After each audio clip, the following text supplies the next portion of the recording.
Test, test, test. Athletes ready.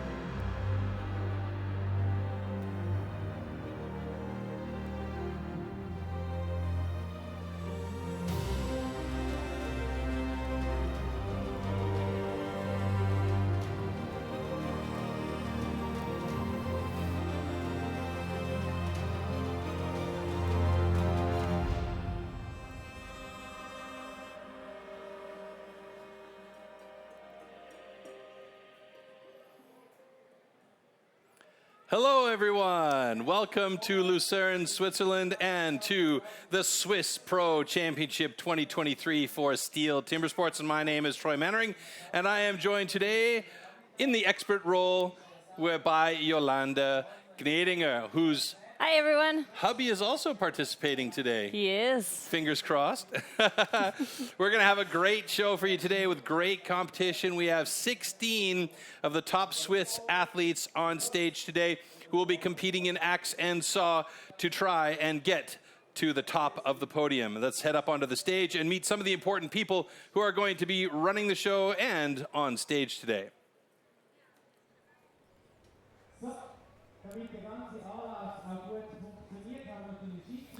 All right, so of course we have the judges that will be on stage today. It's going to be Bart Janssen and Andy Hall. There's Bart coming up onto stage right now. One of two of the most important men on stage there. They're going to be making sure that the sport is fair and the athletes are kept in the loop of everything that's going on. There's Andy Hall.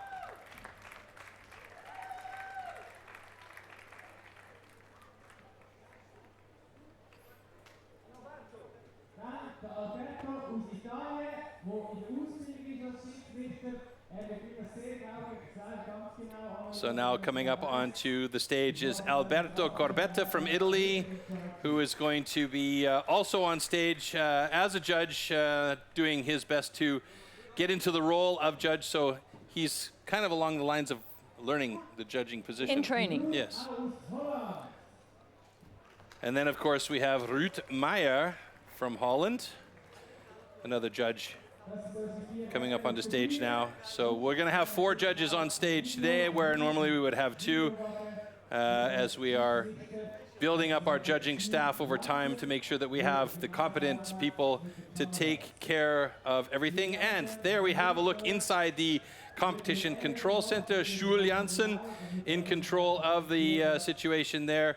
And those guys are going to be keeping a close eye on all these high-speed cameras and the timing and everything to make sure that we are 100% fair on stage. We should also say big greetings to Benny Fish, our stage moderator, and Bodie Obermacht, who is also on stage. Coming up on stage now, Martin Berwitz, then Marcel Amann.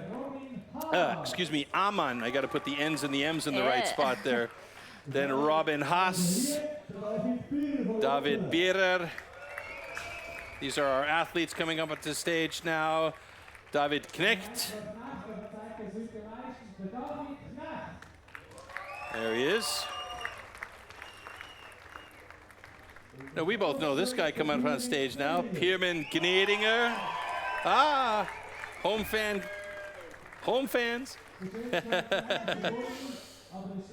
Then Stefan Hübscher. We saw his son on stage earlier, and now he is on stage as well.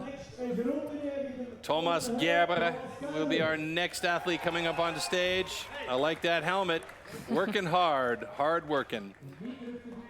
Then we have Severin Bühler.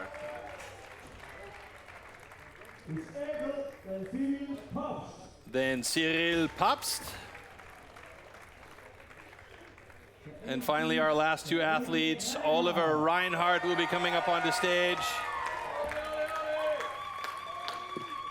And our champion from the previous year, Christoph Geisler, the Ghost. He's always there. but never really there.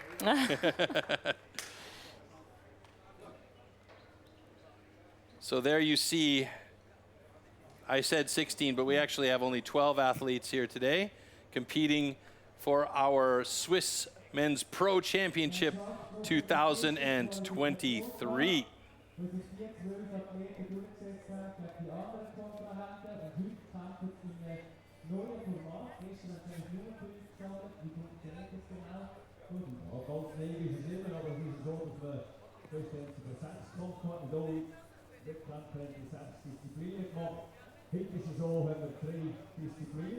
So there is our stage crew and our athletes, and we'll welcome you back into the studio before we head over to take a look at how this competition is actually going to be run. It is a classic competition, individual competition, 6 disciplines in 3 rounds, reducing the group down to 6 athletes by the last round for our hot saw to see who will take the Swiss Pro Championship top spot and who potentially could be going to the World Championship. So let's take a look at our competition format and see how this is all going to work.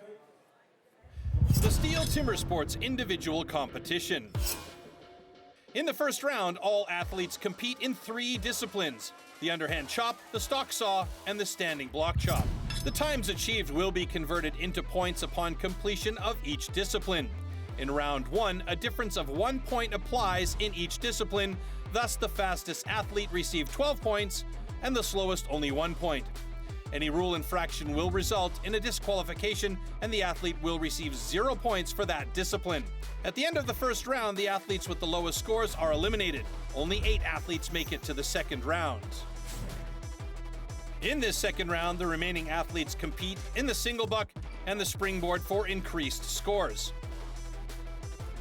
With 2 points difference between placings, the fastest athlete now receives 16 points and the slowest receives 2.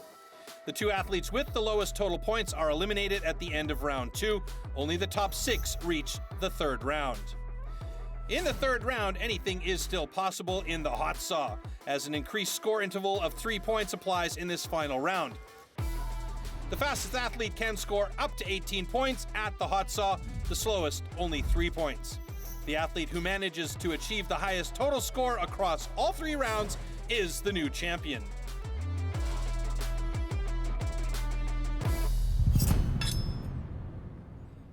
So there you have it, our disciplines, 3 rounds. 3 rounds. 3 rounds leading us up to the hot saw. But before that, we're going to check out the tool and discipline from round 1, discipline number 1, the underhand chop.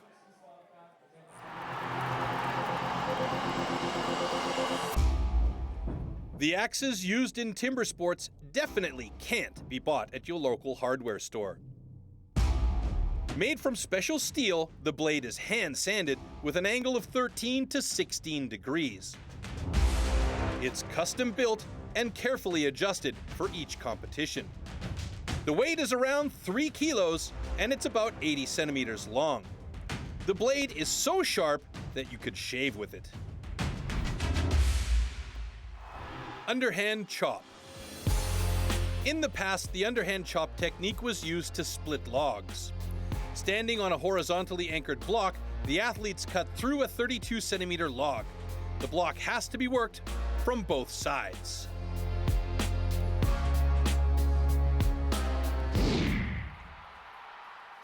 So we're going to get right into it, Yolanda, with our start list. And Martin Berwert is going to be going up against Marcel Amann this time. The N's and the M's in the right spot.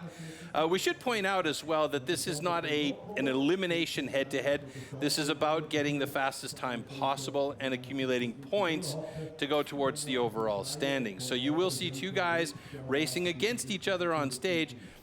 It's kind of an advantage, right? It is. You don't want to be there by yourself. No, that's a bit lonely. Yeah. Yeah, I mean, you've got another guy on stage with you. The battle ensues between those 2 athletes, and, you push each other to a faster time. So let's see how this all pans out. Martin Berwert going up against Marcel Amann, and you can see the tail of the tape there.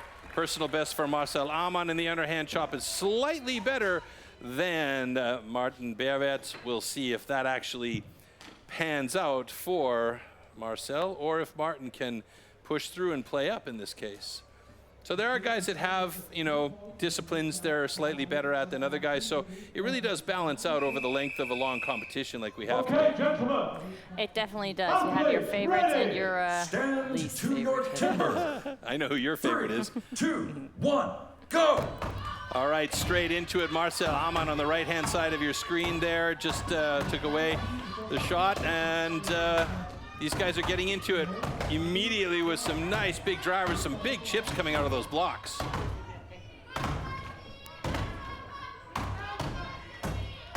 Nice accurate hits here. Who's going to be over to the other side first? It's going to be Marcel. So he's showing that he definitely has it, about a stroke and a half ahead of Martin Bervet. Let's see who gets through there first. Any wagers? Martin's already through at the top, so he just has to do the bottom. Oh, there we go.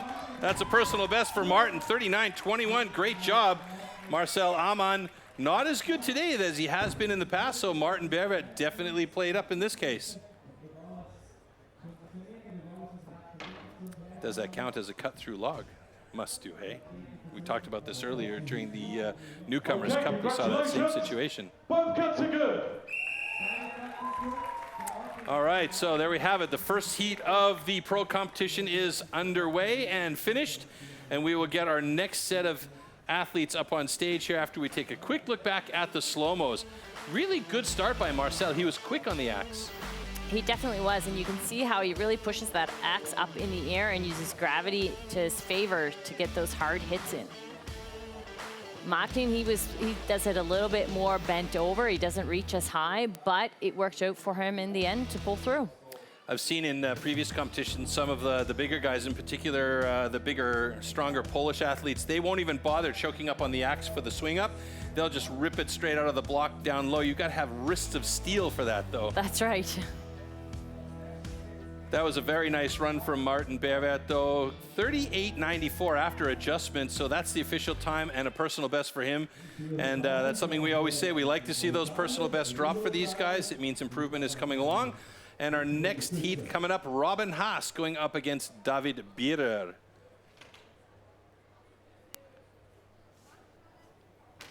Personal best for Robin Haas, 36.48, a very nice time. Personal best. Don't have my updated screen here. Here we go. Okay, gentlemen. Athletes, ready. Stand to your timber. 3, 2, 1, go! So very quick into the wood there on that go. Robin Haas was quick at it as well. David Bierer got a little bit stuck on that first driver and had to wiggle the axe out. Both of them working hard now.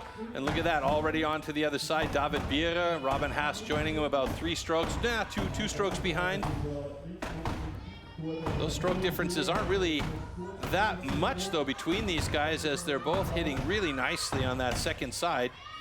A couple more drivers, perhaps, for David Bierer, and he is through in a great time of 32.62. Robin Haas struggling a little bit. He's found himself a bit of tight wood there. Oh, this is frustrating now for him for sure, hey? Yeah, definitely. It's just, if you didn't do the work on the other side, then you'll be paying for it on the end side. Oh, yeah. 54.07 for Robin Haas. That's a disappointing run for him for sure. Maybe we'll get to see in the slow-mo then where the issue was. I mean, his personal best of 36.48, he well surpassed that there. David Bierer was also a little bit slower than his personal best, but a 32.50 at the moment has David Bierer atop the underhand chop list, so that's the time to beat. Taking a look back at the slow-mo here, that's that big sticky axe right off the start. That was for Robin on the far side, I believe. David here, and you can see he's one of those guys that can do that switch over so quick. He always lands perfectly on his feet. It's really cool to watch. Yeah, I'm amazed that the guys that can actually jump over to the other side with the axe like poised in the air, ready to hit. Yeah. those are the seconds that count.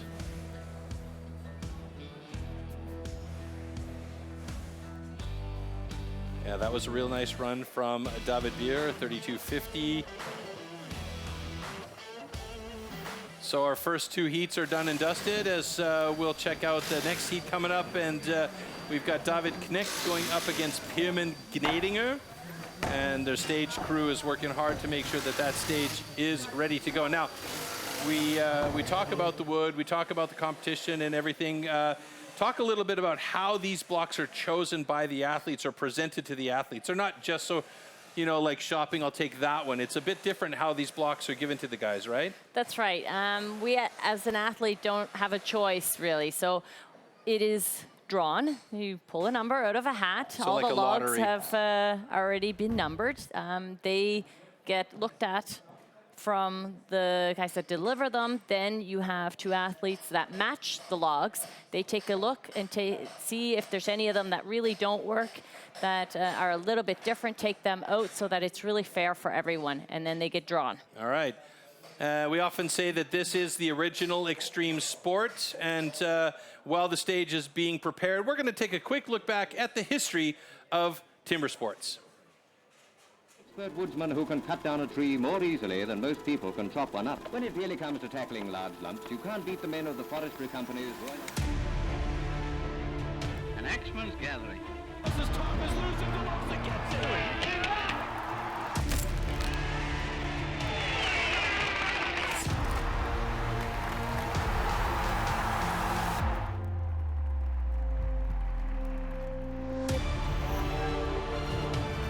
Look at this, Korbrek is playing a great game of catch-up.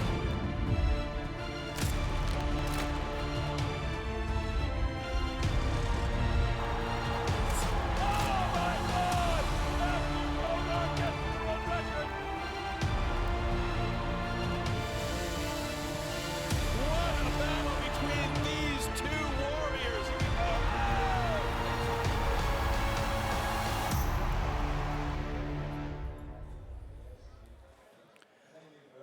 The original extreme sport. There you go, folks. And now there you see David Knecht, his personal best for underhand chop, a respectable 25.06. I think if you put me on a block there, I'd be like 8 minutes later, still working on that first side. I mean, these guys are absolutely incredible. Kevin Gnedinger, his personal best 26.59. Here we go. 3, 2, 1, go!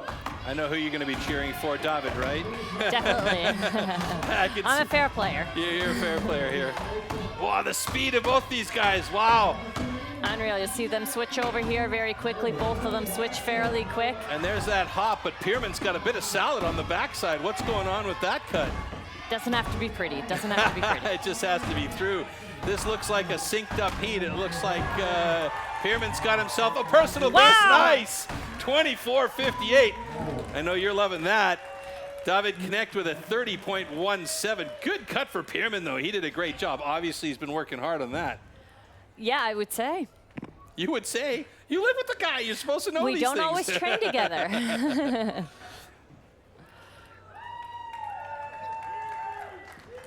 Well, you got your whole club is here, more or less, eh? That's right. All right, so Pirmin with a personal best 24.30. He takes over the top of the underhand chop results. Good job. So at the moment, his time is the time to beat. Let's take a look back at this here. And both these guys got right into it right away.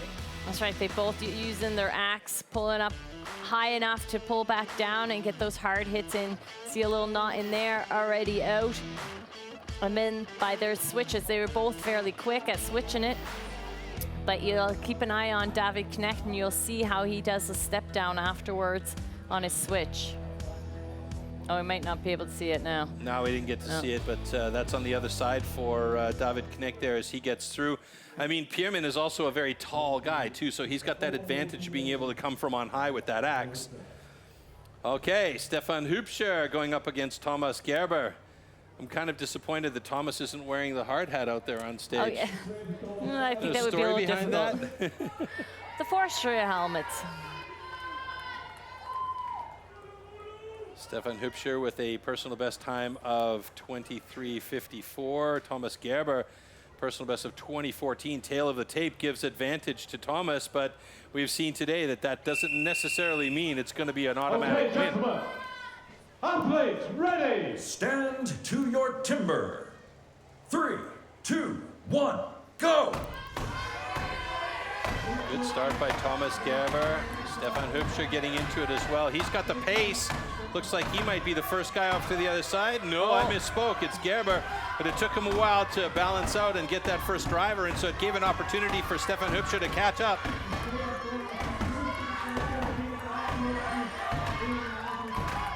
And the Hübscher clan is in-house. Ooh, that will be a questionable driver. That last one for Hübscher, 24.01.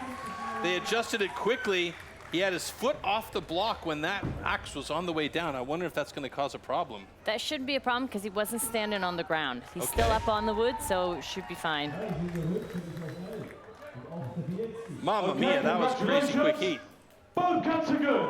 23.80 and 25.79 for both those guys. So Stefan Hübscher takes over the top spot just ahead of Kierman Gnedinger.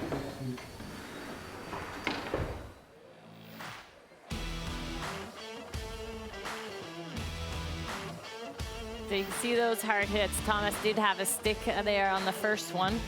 And when he switched, he started, he was a little unbalanced, so that cost him those crucial seconds.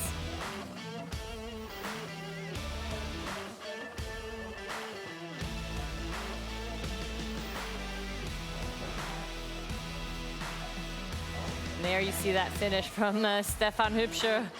He was Kinda almost floating dancing, above yes. the log there. Oh, Hey! Celebrating a bit. Good on him. And so he should. All right, good job.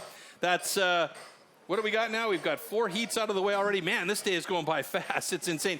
Now, I asked you earlier about how this wood is presented to the guys and how everybody gets fair wood. This wood is also premium competition wood. We're going to take a quick look at how this premium competition wood is produced and harvested for these competitions.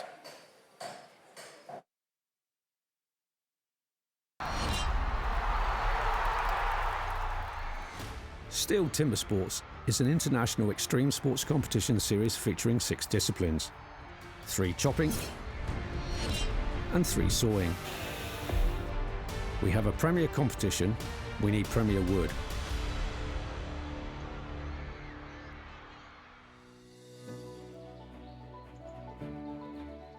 The biggest challenges that I face as part of my role is to ensure that our competitions are supplied with the highest quality wood.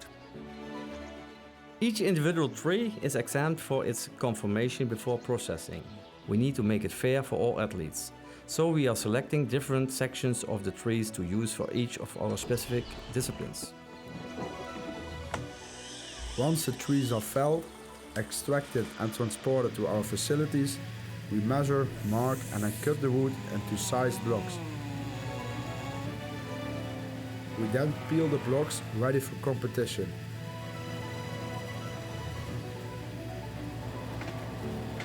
After careful selection, the blocks then leave our yard and are distributed internationally to our STIHL Timbersports competitions.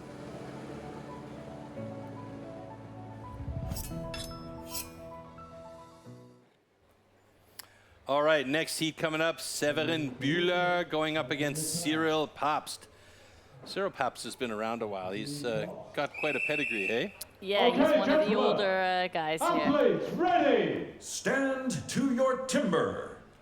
3, 2, 1, go! Should also mention that Cyril Pabst was fastest in the qualification round yesterday, so atop the leaderboard there. He's going to want to try and hold on to that as he's getting into that first side real nice and quick. Severin Bühler now moving over to the other side of his block, about a stroke and a half behind Cyril. Cyril looking good though as he's getting close to getting through that block on the right hand side of your screen. Now looking at him directly, and he is through in a personal best 23.83, fastest time so far. Severin's having some issues there, maybe not enough cut on the other side. He's not going to be happy with that. Yeah, he's having a lot of trouble on this second side here. He slipped off the block there, thinking that he was done. You could just see it, it's almost there. That's that frustrating point where we were talking about it earlier. There we go. Is he through? Yes, he's through. Yeah. Rather get that 1 point than a DQ. Yes. Should point out, that's actually good that you brought that up. We should point out that a disqualification means 0 points. It's the last thing you want to have. Okay, congratulations. Both cuts are good. All right, there we go. Geez, I'm just looking at our screen here and noticing that there's only one more heat to go. So we've gotten through this underhand chop very, very peppy style as we take a look back at the slow-mos.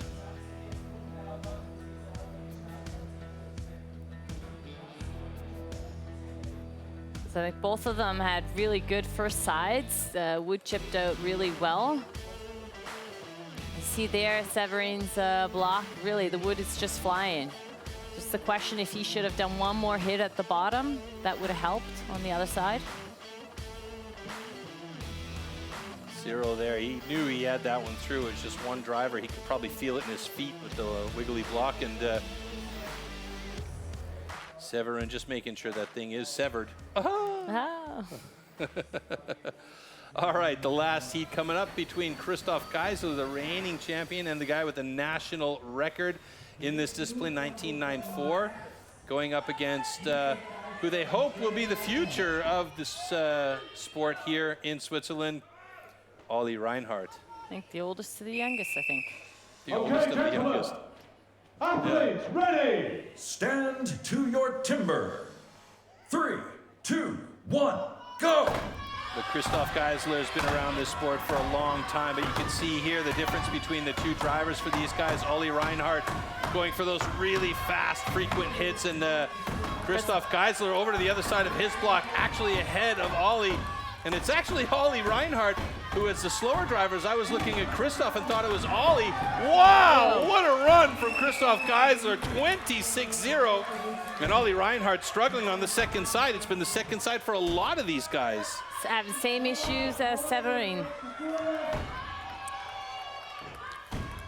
I have to wonder if you're not out of the corner of your eye seeing a guy like Christoph moving around to the other side of his block and thinking, maybe I should go too, and it's too early. And like you say, 1 or 2 extra hits on the first side to make the backside a little bit quicker. So a bit of a rough run there for Olli Reinhardt, getting a 39.62, but Christoph Geisler with an incredibly good time of 20.10 moves to the top of the leaderboard in the underhand chop.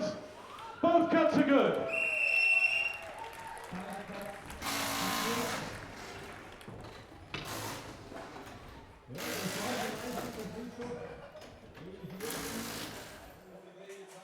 All right, so here we go. We could see the start, and I was actually quite amazed at how frequent the drivers were from Christoph. I mean, yeah, okay, he's an older guy, but he is absolutely still relevant. It's unbelievable athletic prowess from him.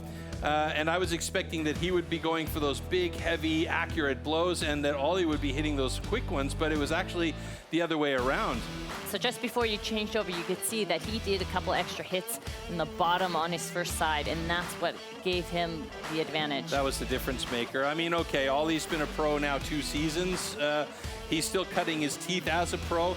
He's definitely got the skills. He's definitely up there physically speaking. He's definitely a fantastic athlete, but there are those small nuances, like you were just mentioning, that Christoph clearly saw that he needed to take care of before switching sides. So that is the result there. And you could see Geisler and Paps in the top 2 spots, and Hübscher sitting in 3rd place, and our young man Olli Reinhardt down there in 9th place. We've still got a lot of action to come. We've still got another discipline coming up in this first round here, 2 more in fact. We're going to take a look at the stock sides, our next discipline, and that is the tool and format for this discipline coming up.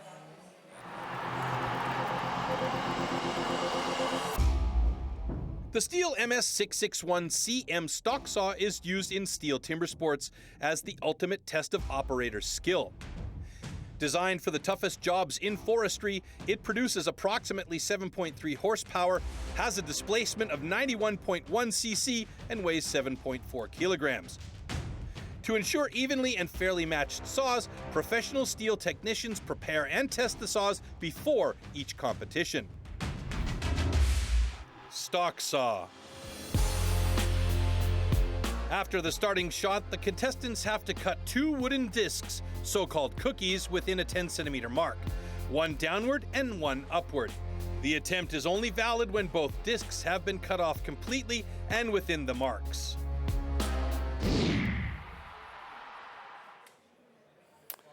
All right, so getting straight into the action as we are ripping through this competition. Discipline number 2 in round 1, stock saw, and it will be Marcel Amann going up against Robin Haas in this opening heat. So we'll get the guys out on stage there, and you can see the stage is set. There's one of the 2 Maxes, our cameraman, on stage. That would get confusing if I were the director of the show. All right, go to Max. Okay, no, that Max. No, not that Max. This Max over here. Yeah, anyway, fun days. All right, so Marcel Amann and Robin Haas going up against each other in this one. Remember, we're not eliminating any of these guys just yet. We have this discipline and then the standing block chop in round 1 before we knock away 4 athletes. Warm up your swords.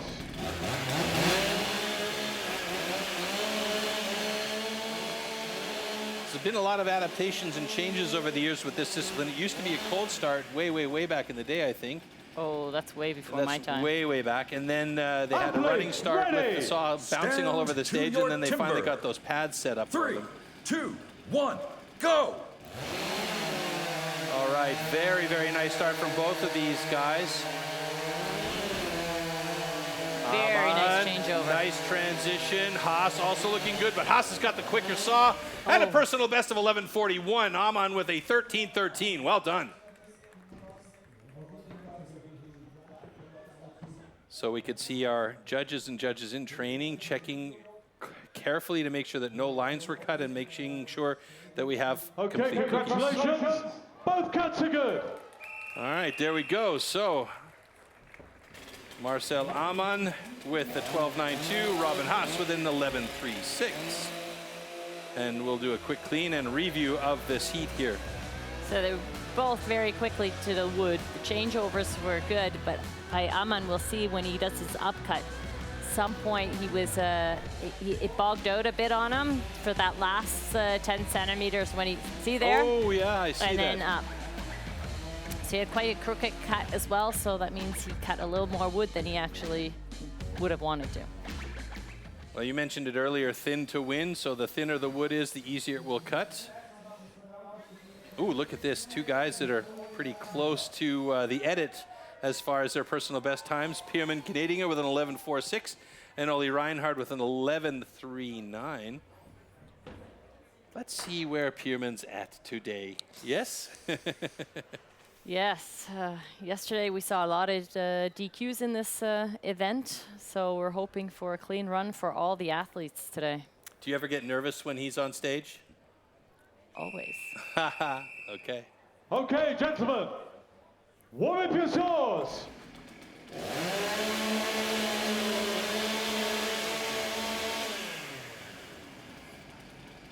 No fuss and muss from Ollie Reinhardt. Quick pull of the trigger, get that gas flowing, and puts that down to get ready to go. Athletes, ready. Stand to your timber. 3, 2, 1, go! Very nice start from both of them. That looks like a pretty thin cookie from Pierman. Ollie, good transition. Well, he's got a big fat cookie there, though. Holy moly, that was a monster. Pierman with a good cut, 11.92, and Ollie with a 12.73. So Pierman with the second fastest time so far before adjustment. It looks like actually they've made the adjustment to an 11.75. Yeah, that's one big cookie there by Oliver. Yeah. Both cuts are good. But we're good to go.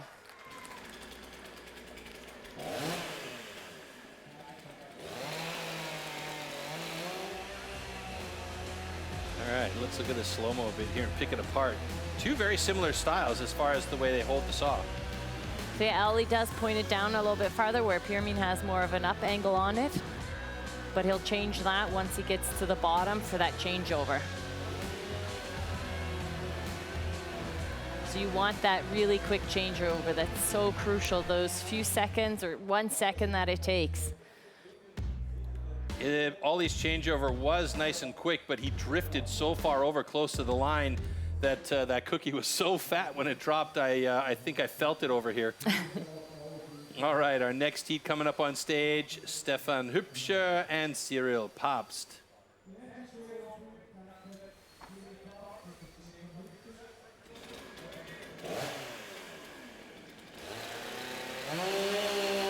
I love how our stage moderators have chairs to sit in and everything up there. They're just looking all nice and relaxed watching the action. Benny Fish and Bori Odermatt.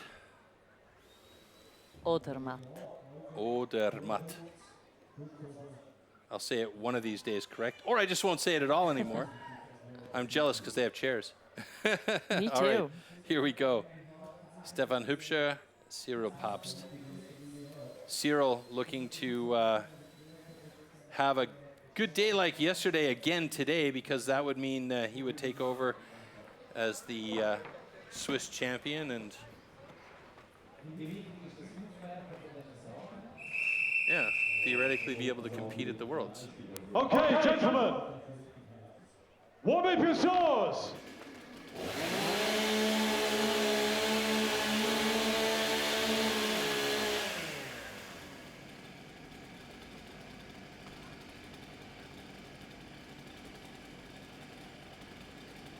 Athletes, ready! Stand to your timber. 3, 2, 1, go! Oh, nice Very start by quick. Hübscher. He's got a good thin cookie there as well. Good transition by Cyril Papst, but he's got a bit of a thicker cookie and an angle going up towards the top. And it's Hübscher with an 11.44. Nice cut for him. And Cyril Papst with a 12.09. Cyril in fourth place. Stefan Hübscher with an 11.26 after adjustment gets himself a personal best and moves into the top spot just ahead of Robin Haas.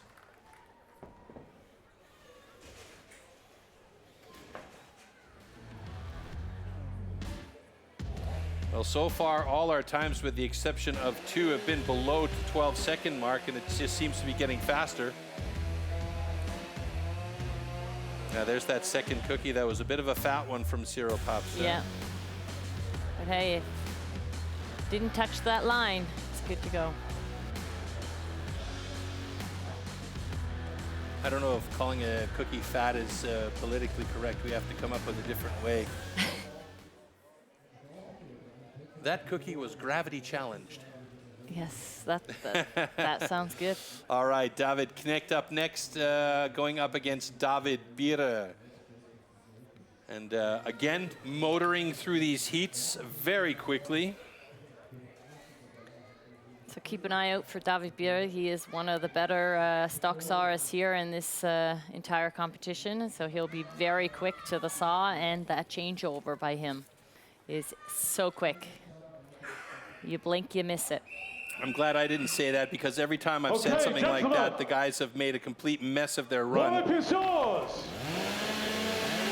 I think one situation that happened in Norway, I said, oh yeah, he's going to have a good cut, and then the chain came off of his hot saw. Yeah, awesome. I felt really bad after that. Jinxed him. Here we go. Athletes, ready! Stand to your timber. 3, 2, 1, go! Oh, really a quick start by both of these guys, Knecht and Bierer. Bierer with a very nice transition. Oh, Knecht is right there with him. It's going to be close at the top for both of them. It's Knecht with a slightly faster cut than David Bierer, but they're both so close together.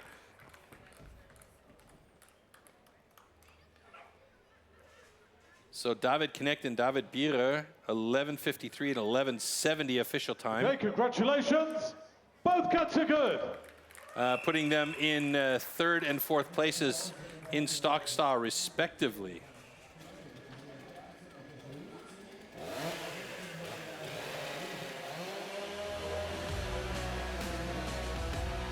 Two more heats to go, heats 5 and 6 in stock saw. And then we'll readjust the stage for the standing block chop, but let's not get too ahead of ourselves here. Watch here, right? That changeover, it just takes seconds, and he's already into the wood for his upcut. I'm always amazed that these guys can control the saw so well just to make that small, it's a centimeter, 2.5 centimeter move with the swing and the move over to make that upcut. I think I'd probably be missing a kneecap at one point. All right, so Christoph Geisler going up against Thomas Gerber, and another national record here held by Christoph Geisler in this discipline. Personal best of 10:29. National record as well. Okay, gentlemen, warm up your saws.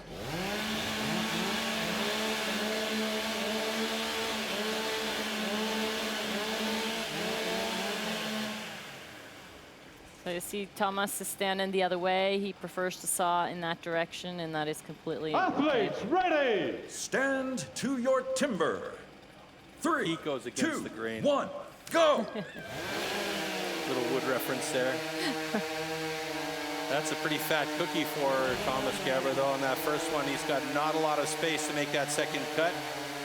Christoph Geisler clean up and through it on 12:03 and a 12:12 for Thomas Gerber. I'm pretty sure those times will drop significantly, though, once the final competition control center changes are made. They will take a closer look at Christoph's because he's got 2 big cookies there.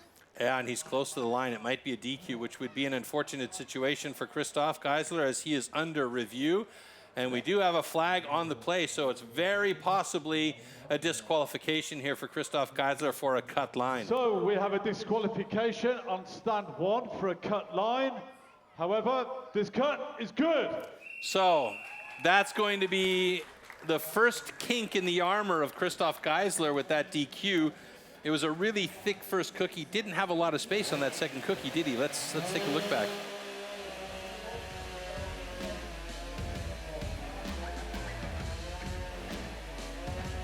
Oh my goodness, that is huge.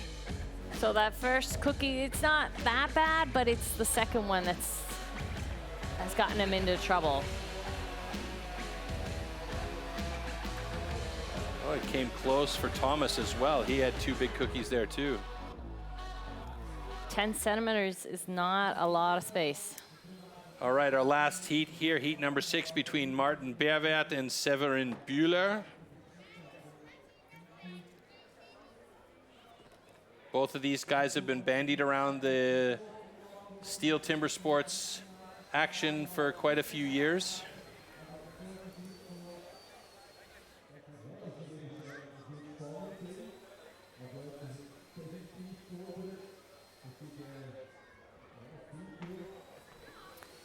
So they're just switching out the saws to make it fair. They keep getting switched out. There's usually 3 saws that they have. So that not the same saw is always on the same log. Okay, gentlemen, warm up your saws. Let's also not forget that they're tuned, or not tuned, but they're maintained by STIHL technicians to make sure that the saws are more or less running exactly the same. That's right. Athletes, ready! Stand to your timber. 3, 2, 1, go! Interesting start by Severin Bühler. He had a really wide stance to get close to the saw and then stepped in for that first cut. Looking good for him, though, as he comes close to the top of the cut. Whoa, those fell at exactly the same time. Look at that time. Wow. 12:04, 12:03. How close is that? So we'll see if they change it all. And we have a flag on the play again. They don't look like, I don't know if it has anything to do with the cookie. Maybe it was a jump start? For a potential false start, Yeah. the drop start of the saw. We're going to make a video check. All right, so here's one of the other places where the competition control center comes into play. They can see exactly when the athletes started on the cut with literally thousandths of a second framing on these high-speed cameras. So our judges will go in. They'll have a very close look at when the start was on that left-hand side from, I believe it was Martin Berwert. If he got a quicker start than is allowed, and then the tension mounts on stage as the 2 guys wait for the final decision at the front of the stage in our decision zone. Yeah, so on top of the block, there's a line that is marked, and you have to have all your fingers across that line, and they're not allowed to move until that go comes.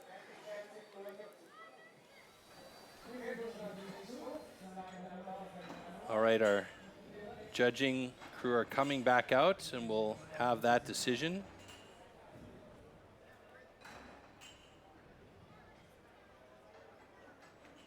Okay, so we make the video check.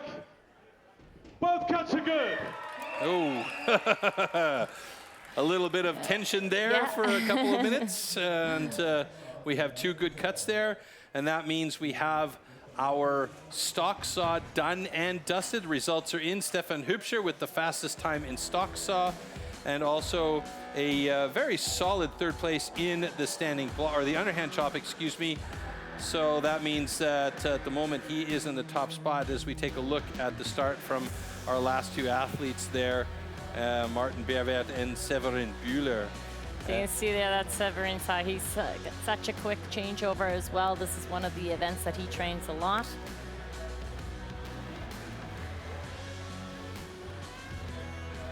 And in the end, all that training paid off. That it does, clearly, for both of these guys. I mean, when those cookies dropped a 1/100th of a second difference between the 2 of them, couldn't have gotten much closer than that. All right, so let's take a look at the official rankings here in stock saw. Stefan Hübscher on top with Robin Haas in 2nd place, David Knecht in 3rd, David Bierer in 4th, and rounding out the top 5 in stock is Pierman Gnedinger. Let's see how that will affect the overall standings here. So Stefan Hübscher on top of the ranking with 22 points, a 3rd and a 1st in the first 2 disciplines. Cyril Papst in 2nd, and Pierman Gnedinger sitting in a solid 3rd place at the moment. And you can see David Knecht and David Bierer in 4th and 5th places as we move to the last discipline in round 1. Now it comes down to being able to be solid on the standing block chop and make sure that you're not lower than 8 among the top guys here. So you want to be in the top 8 to be able to move on to the next round, and that is going to be determined in how it goes down in this next discipline, the standing block chop. So back in studio, Jolanda Gnedinger. So a little bit of nerves for you, but the butterflies are more or less gone. Pierman sitting in 3rd place in the overall standings right now. That's good for him. Definitely is, yes. And we're going to see a lot more changing of the guard here as we go through this next discipline. Remember, only the top 8 guys will be moving on to the next round. So we're going to eliminate 4 athletes after our standing block chop, which is the next discipline. So let's take a look at how that works.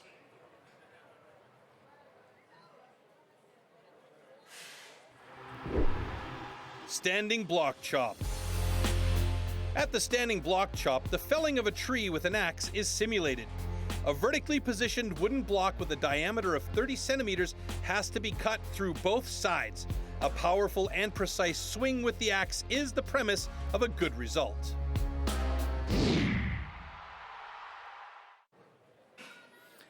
So that is the next discipline, and that is one of the 6 disciplines that we're seeing here today in the classic format.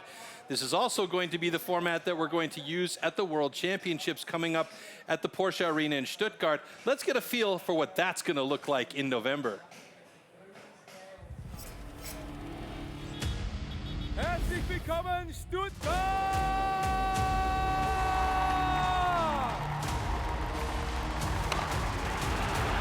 A new world record for Sterling Hart.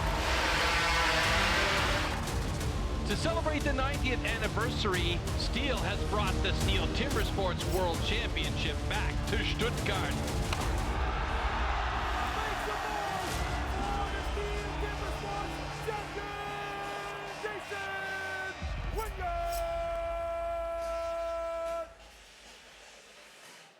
So apparently some tickets have been released. We were told a few weeks ago that it was completely sold out. Then about a week and a half, 2 weeks ago, we were said, oh yeah, they released a few more tickets. And then I heard, no, it's completely sold out again. And now I've just been informed again that there are, in fact, more tickets available. So if you do want to join, the action gets a little bit more intense.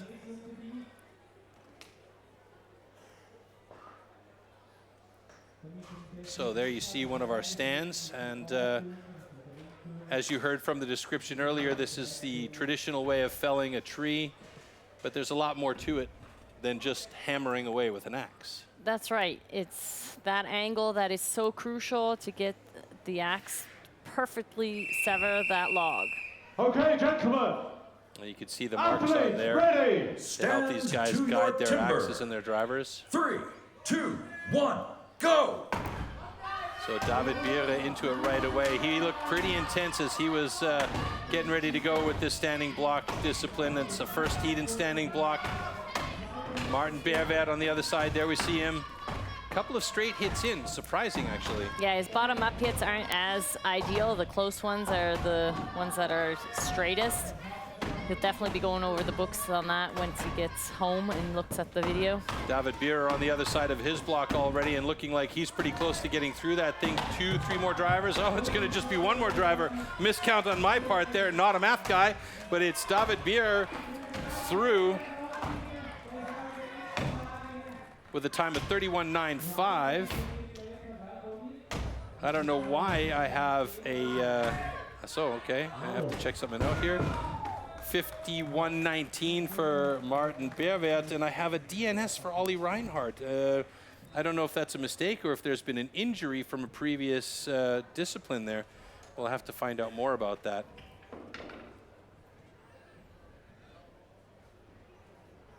Okay, congratulations. Both cuts are good.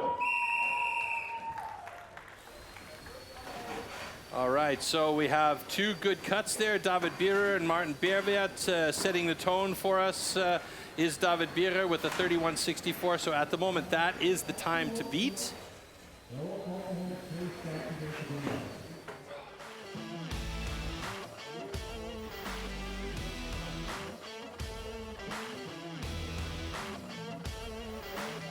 can see the intensity from David Bierre.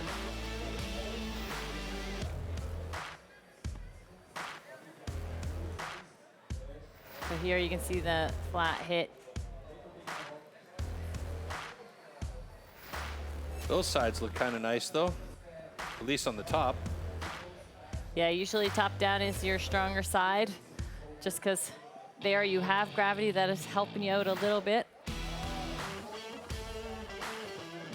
Okay, setting up for our next heat between Thomas Gerber and Severin Bühler. Thomas Gerber definitely has the advantage by tail of the tape with a personal best of 17.68, but at 22.72 is nothing to shake your ham at. So let's see if Stand to your Severin timber. will play up in this 3, case. 2, 1, go!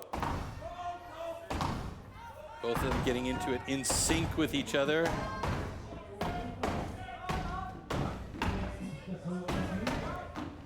Nice lines there by Severin as he switches over to the other side. That seemed like an early switch for me as Thomas Gerber went a couple more hits there. Is that the experience talking? Or is he feeling really that confident to jump over 2, 3 hits ahead of Thomas? I think he's feeling confident and it looks done like his it work. paid off. Thomas Gerber, though, 30.99. It definitely paid off to get through 2 more hits on that first side, as Severin Bühler still struggling on that second side, now passing the 42-second mark, and he has got a sticky block as it finally drops at 46 dead even.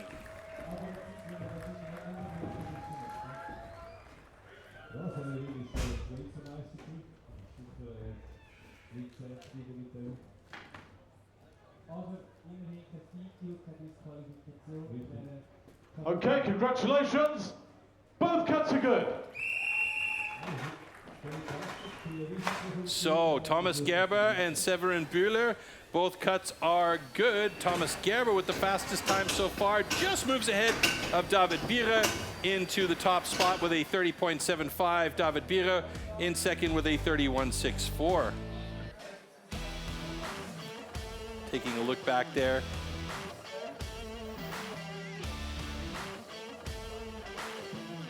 So you can see those extra hits that Thomas did, they really paid off so that he was able to finish on the other side.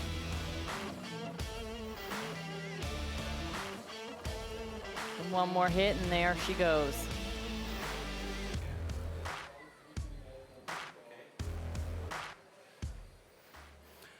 All right, so there we saw the heat there with David Bierer and Severin Bühler, and we've just been informed that Olli Reinhardt will not be competing the rest of the competition as he's injured his back, and I do see him standing outside our studio here. Maybe we can get him to come in and talk to us. He doesn't look like he wants to come in and talk to us. No, he doesn't want to talk to us. It is the way it is. But unfortunately, a back injury is going to sideline him today, which is not really something that we like to hear or see. But we wish him the best, and hopefully that we see him back on the competition trail sooner than later. We're going to get our stage set up here as we... Yeah, got a little bit forbudled here with all that's going on, but the guys are working hard in the background. You can see it just over our shoulders there, where our little screen is showing the mad action on stage to make sure that we get everything going. So 2 stands done, 2 stands ready to go, and we're talking about our wood. We pride ourselves that all wood is sustainably grown, harvested, and recycled to minimise the overall amount of wood processed. Firstly, this popular wood is grown on certified plantations. Secondly, the white pine for our sawing disciplines is only sourced from certified forest management.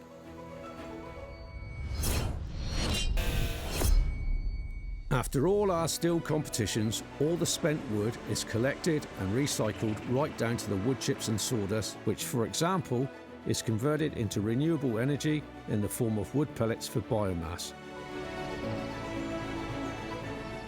We quest to find certified partners. This ensures that all newly planted trees are nurtured and managed, promoting maximum efficiency and sustainability for the future conservation of our valuable forests.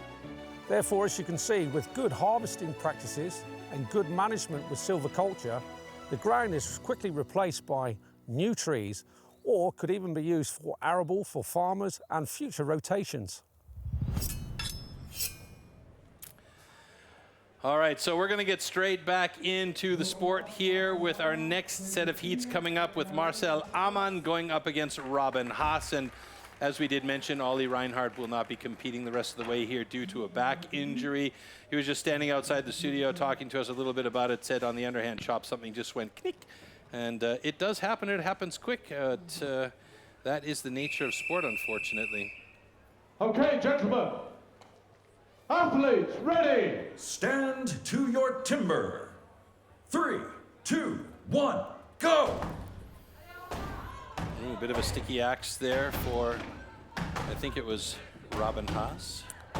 Yeah, it's every hit is kind of sticking there. It's always... did you choose the right axe? Did you not? You have the chance, you can switch it up if you want, but it's crucial seconds that's going to cost you to pick up that other axe. A little bit of drama on the first side there as well, hey? Mm-hmm. Huge steps.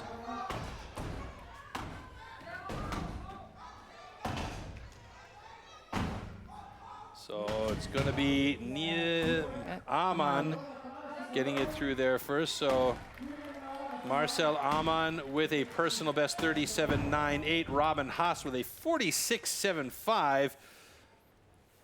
Don't know what happened there, but just a little bit chunky on the first side. He was open, but it just was a lot of extra material there. Maybe we can get a closer look then on the slow-mo. Okay, congratulations. Both cuts are good.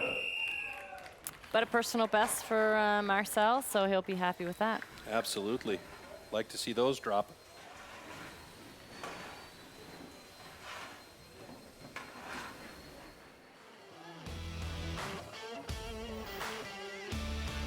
All right, let's take a look here. What happened?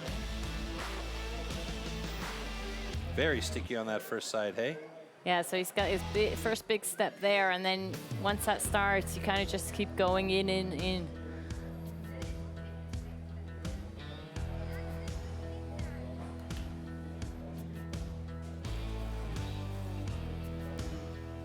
Once you see the other guy turn, you want to get around to that other side as quick as possible. This is also that same headspace we were talking about a little bit earlier. You see that, but then, you know, an experienced athlete like Christoph Geisler will take those extra 2 hits you know, just to make sure that he's got the space that he needs to get through the other side really fast. That's right. All right, next heat coming up, Stefan Hübscher going up against Cyril Paps. Speaking of experienced athletes, Cyril Paps with the fastest times and overall win yesterday in the qualification round. So again, looking to maintain that quality here today. 1, go! So this is going to be a really fast heat with these two guys.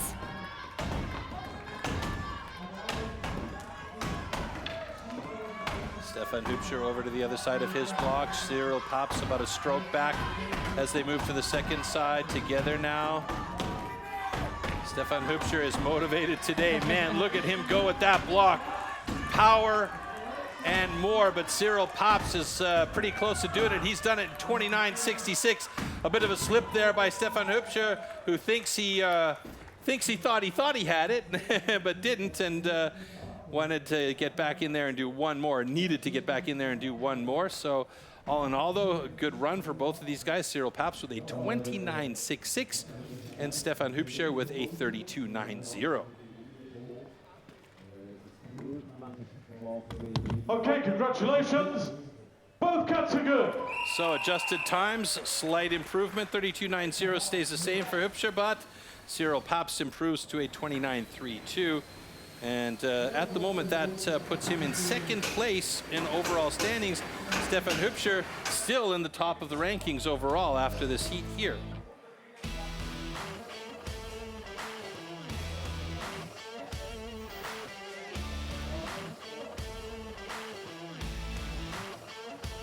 Those are big hits there from Stefan, but he should have done a couple more before he switched over, and he probably would have been able to chop that a little quicker.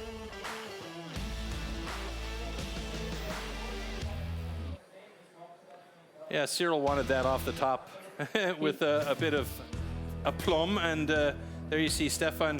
You could see the disappointment. He was like, you could see him arguing with his knuckles there on that one. With just that little extra time, he stepped back. He had to reinitiate the swing. That costs time, and obviously he was really motivated to get that block off as quickly as possible. Yeah, that second last hit, he thought he had it. Yeah. But at the moment, he is currently sitting atop the overall standing, so that's a good position for him to be in. That doesn't necessarily mean he's going to stay there the whole time, but at the moment, with two more heats to go, you know, he is in a good position. And I think he's pretty safe to move on to the next round. We do have two more heats. Heat number 5 with Pierman Gnedinger and Christoph Geisler. And then David Knecht will be in heat 6 all alone because of Olli Reinhardt dropping out because of a back injury there. We're going to take a step back here, quick commercial break, and then we'll be back with more action for you here at the Swiss Pro Men's Championship for STIHL Timbersports 2023. Hang tight.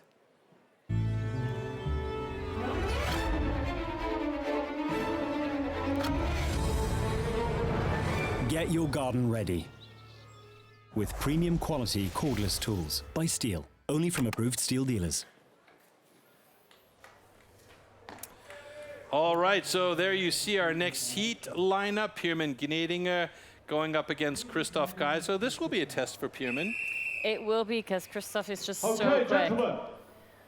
Athletes, ready. Stand to your timber. 3, 2, 1, go! Yeah, Christoph Geisler is the granddaddy caddy of Swiss Timber Sports. Pierman Gnedinger right there with them, driver for driver, though. Both of them looking very good. Christoph switching over to the other side in sync with Pierman Gnedinger. On the second side, it always seems to me like Christoph improves and increases his pace on the second side. Pierman right there with him. Pierman's playing up. Christoph Geisler's got it done at 23-24. Pierman's close, struggling with a couple more drivers on that second side. He's going to do it one more time. 29.86. He wanted more than that. He definitely did. He also thought, like Stefan, that that second last hit was going to be that one.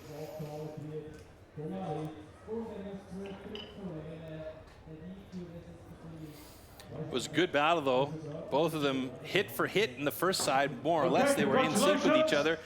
Both cuts are good. Moving over to the other side, in sync with each other. And then on the second side, it seems to me that Christoph Geisler has this third or fourth gear when he gets to the other side of his blocks that he just picks up the pace. It's madness. It's unreal.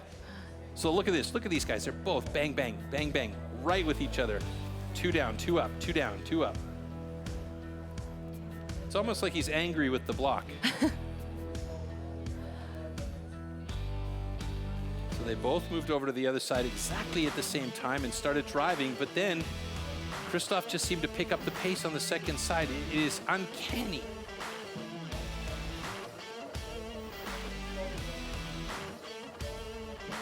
It's just that brute force that he's got. Amazing. He's got core strength like unbelievable. So David Knecht, unfortunately, will be on stage alone because of Ollie Reinhardt dropping out. So he'll have to motivate himself to get a fairly solid time.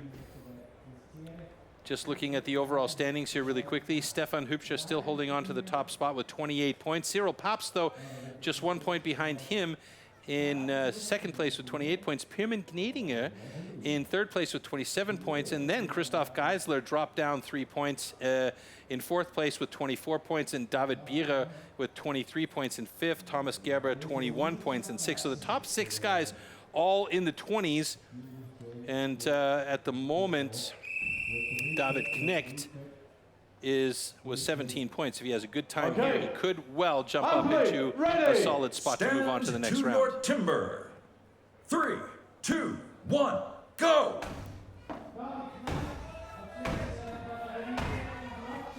It's looking good already, getting in there right away. Good solid hits there. Man, the power is there for sure. Definitely. Quick to the other side.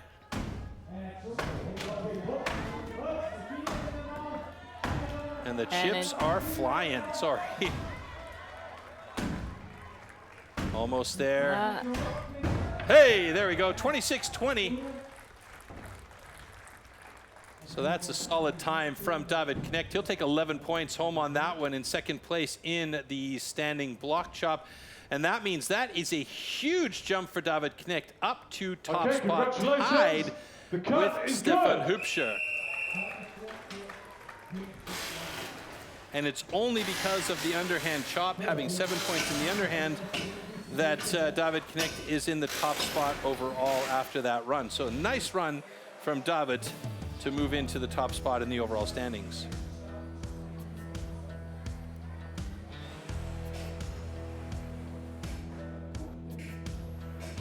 Funny thing for me is when these guys move around to the other side of the log, they have to be nimble, but they also have to keep a close eye on what's on the ground underneath them. If you step on one of those chips, you end up slipping. That's a big problem. That's right. We saw that at a World Championship. That was Ben or Nathan? Ben Cumberland went around, fell down, and still won the heat. Stood up like nothing. Unbelievable. Okay, so here we go with the standings on standing block chop. Christoph Geisler clear with the fastest time there. David Knecht with the second fastest time. We just saw that. Cyril Pabst with the third. Pirmin Gnedinger sitting in fourth place, and Thomas Gerber in fifth place. And we'll take a look. I've just listed earlier on what the overall standings are. We'll take a look at that officially here with all heats done and who we are now going to lose as we move into the second round. So we can see the standing block chop points and positions being placed there. And then we'll see the flow go as David Knecht, Stefan Hübscher, Cyril Pabst, Pirmin Gnedinger, Christoph Geisler, David Bierer, Thomas Gerber, and Robin Haas will be moving on to the next round. We will lose Berwert, Bühler, Amann, and Reinhardt.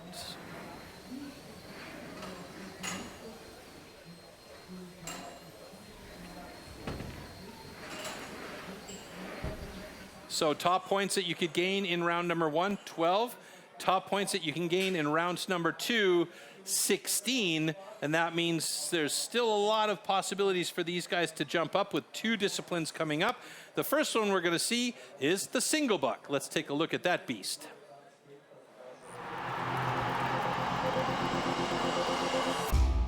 The 2-meter-long cross-cut saw used for the single buck discipline is made especially for competition. A series of consistently patterned 10-centimeter-long teeth are cut with a laser on one side of the saw and then hand sharpened. Saw teeth are divided into 2 types, cutters and rakers, just like on the old-school saws. The saw weighs about 5 kilos and its base price starts at around 1,500 euros. single buck. The single buck is a one-man saw about 2 meters long. With this, the athletes have to cut off a complete disc of a 46-centimeter thick wooden block. The perfect interplay between rhythm and strength is the key to success.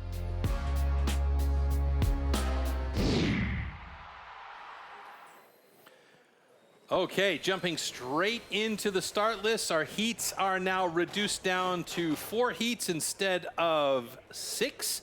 And we have 8 athletes left. Robin Haas will be going up against Thomas Gerber in the first heat. David Bierer, Christoph Geisler in heat number 2. Pierman Gnedinger and Cyril Paps in heat number 3. Pierman likes this one too, doesn't he? It's one of his favorite events. Stefan Hübscher and David Knecht in heat number 4. So here's the opportunity for these guys to earn good points towards getting them into that hot saw round. Remember, after 2 disciplines in round 2, we narrow it down again to 6 athletes for the hot saw, but still lots to play for here as Robin Haas goes up against Thomas Gerber in heat number 1 of the single buck.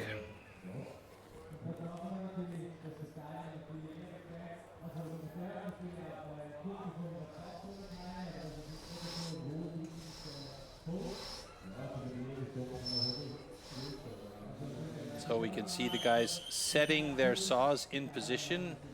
This is a pre-groove so that they have their saw in spot and they don't have to try and do a blank cut from the top, more or less, right? That's right. It helps guide the saw, helps keep everything safe, and okay, gentlemen, get you through your athletes ready. See those golf shoes from Robin are also not quite as ugly as the golf shoes we saw earlier today. Go! Oh, big stick right off the top. But he recovered well. Now Robin's got a pretty good pace going on there. Thomas Gerber using the entire length of the saw. Both of these guys actually pretty efficient cutters, but it's going to be Robin who's fast through with an 18.16. Thomas Gerber with a 19.96, so good start. So nice save after that hookup there by Robin. You imagine how much faster it would have been without the hookup. Yeah. Shoulda, coulda, woulda. Yep. Okay, congratulations. Both cuts are good. All right, after adjustment, Robin with a 17.89 and Thomas with a 19.68.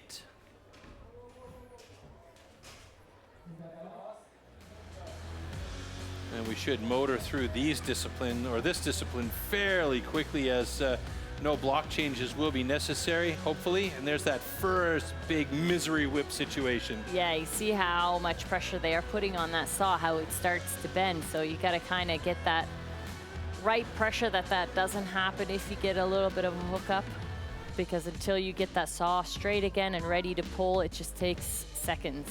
Now, I've talked to a lot of the athletes about this particular discipline. I've tried it myself, not fun, but I really actually like it a lot. But most of the guys have said that you could theoretically set the saw on top and just guide it back and forth with one hand. It would be a slow cut, but that's the design of the saw, to be able to run through easily, right? That's right. I've tried it, and you can. One-handed, nice and easy, and it works.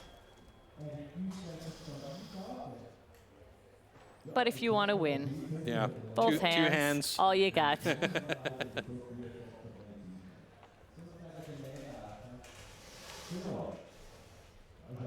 So Christoph Geisler setting up, going up against David Bierer here. So David just making sure that there's no pieces of wood stuck in his cut, because that can give you a great big issue. Okay, gentlemen, athletes ready. Stand to your timber. 3, 2, 1, go!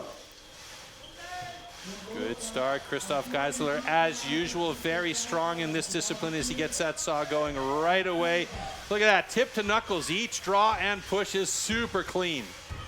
He's an amazing sawyer. Oh, a little hook up there, but still through in 15.98. David Bierer in 20.32, a personal best, and he'll take that to the bank.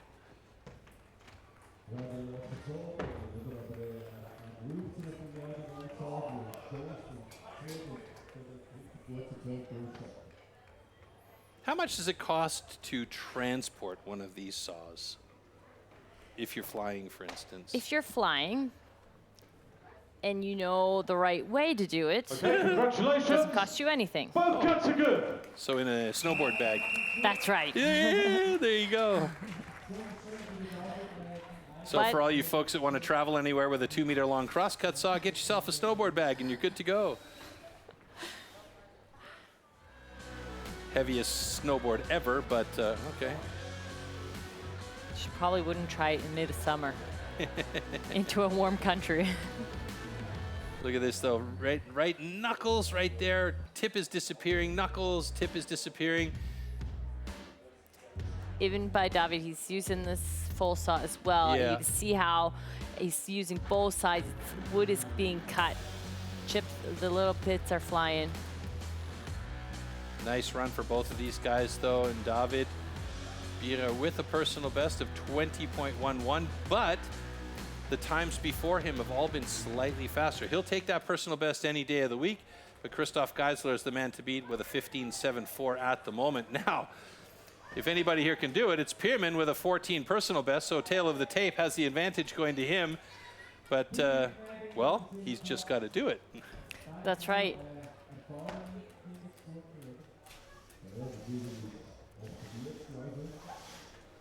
Cyril Papst with a personal best 15.72.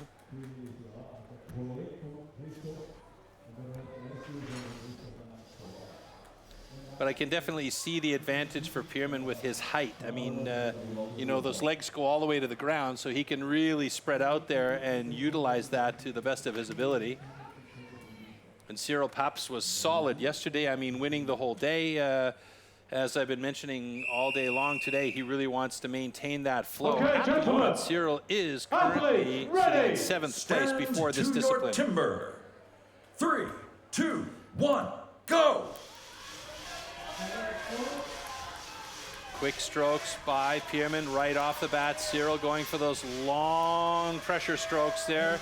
Pierman looking really good as he's getting close to the bottom. Could we have a personal best for Pierman this time around? No, but it's pretty damn close. 14.89. Cyril Papst with a 15.93. 2 good runs there, and Pierman takes over the top spot here in Singlebuck. Wow, both of those very good runs. I wasn't expecting to see that good at times with the wood today from the other athletes, but excellent. Good stuff.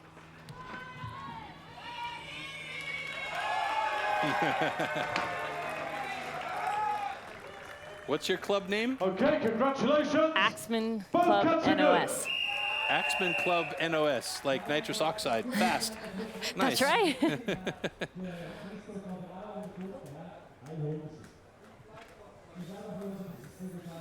All right, let's take a look back at the slow-mo here between Pierman and Cyril, who are in the top 2 spots in Singlebuck, by the way.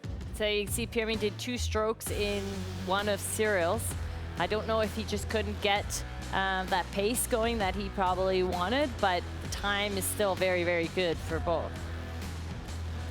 I also noticed that Pierman goes for the soft shoe instead of going for the spikes. I wonder if that would help at all, or has he tried the spikes before? He does usually saw with spikes, but I think today he's opted for no spikes. Maybe that's the trick. Maybe, hey? Playing basketball barefoot. Okay, last heat in the Singlebuck. Heat number 4 was Stefan Hübscher going up against David Knecht. And so far today, Stefan Hübscher has been very, very good. He's been solid and consistent throughout the day. He was leading up until the standing block chop, and then only got shifted down to 2nd place, and now he is currently sitting in 7th place before this discipline with 28 points. So he has a possibility of jumping up significantly here.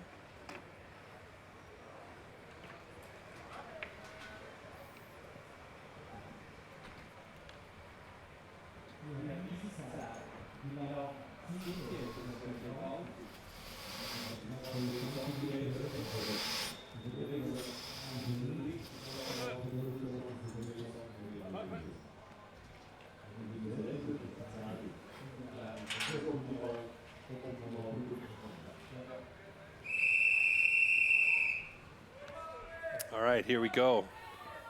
Okay, gentlemen. Athletes, ready. Stand to your timber. 3, 2, 1, go! Stefan Hübscher on the left-hand side of your screen. David Knecht on the right. A little bit of a sticky saw there for Hübscher. And both of them going for it.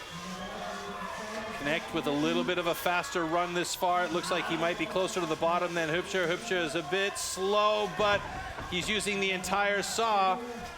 And that was a slower cut than expected from Stefan Hübscher, 21.28. David Knecht with an 18.53.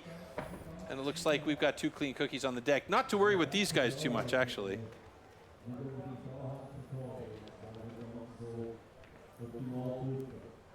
Okay, congratulations. Both cuts are good. All right, so let's see what that does with Stefan Hübscher being in 8th place in the in the single buck. That does move him up to 5th place in the overall standings. Pierman Gnadinger, top of the spot for the moment. Cyril Paps and David Knecht in 2 and 3. But looking back at the slow-mo here really quickly, I'll continue with my butt shortly. So you can see the saw is like literally almost at the height of Stefan. He is a smaller guy, so he's got to saw a little bit different to get it down below him where he has more strength. And it seemed to me as though he was also slowing down towards the end, even though he was using the entire length of the saw. So efficient cutting, it wasn't very fast. All right, so let's take a look at our rankings for single buck. That one was clear. Pierman Gnadinger with a really nice fast 14.69. That was a quick adjustment that got him down below the 15 mark. Cyril Paps with a 15.68. Christoph Geisler with that 15.74. And then you can see Robin Haas, David Knecht, Thomas Gerber, David Bierer, and Stefan Hübscher rounding out the top 8. Let's see how that affects the overall standings. So Gnadinger and Paps stay in the top 2 spots there. David Knecht in 3rd, Christoph Geisler in 4th. Still in attack position. Stefan Hübscher, Thomas Gerber, David Bierer, and Robin Haas got a bit of work cut out for them if they want to move up. The bottom 3 guys tied tied with 26 points each. Let's put it that way. All right, so welcome back in the studio here. We've seen some good action so far, but next, it is the springboard, the mother of all disciplines, where you sometimes just have to say, shut the front door. What is going on there? There's so many things going on. Before we get deeper into that, let's maybe have a quick look at what's coming up here in the next little while. And also our World Championship event is coming up in November. Let's take a look at what that might look like as well.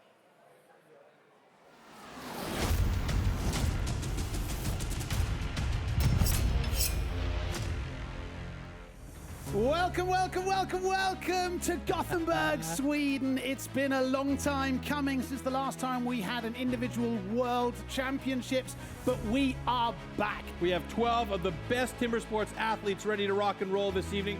Yeah, it's been a long few years trying to get myself back in position to be able to come back and compete. So I'll be focused and trying to put my best efforts out there to see if I can win the competition.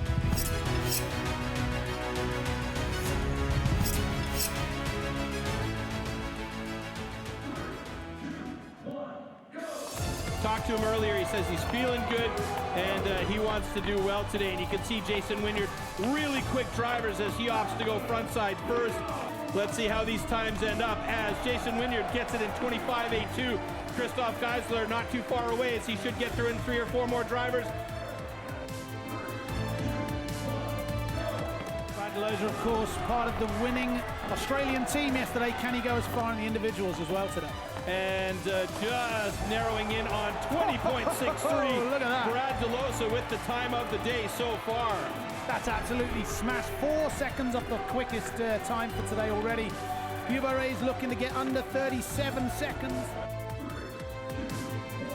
Well, of course, I'm going to be rooting for my countrymate Marcel Dupuis, but Matt Kogar has been looking so fantastic this year. Should be a good time for Kogar. Look at that. Wow, look at that. 18.59, fastest time of the day. Matt really sort of set the stall out there, didn't he? He did, absolutely. He threw the gauntlet down for the rest of those guys. Koga will take 12 points with him into the next event.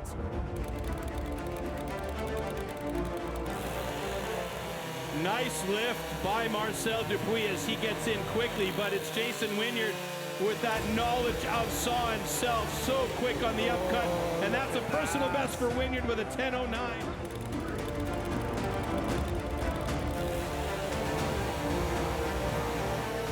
Wow, this is dead even. It looks like DeLosa's got a slight advantage. The transition was very nice by Koen Martens, and it's going to be another close one. Oh, a personal best for Brad DeLosa.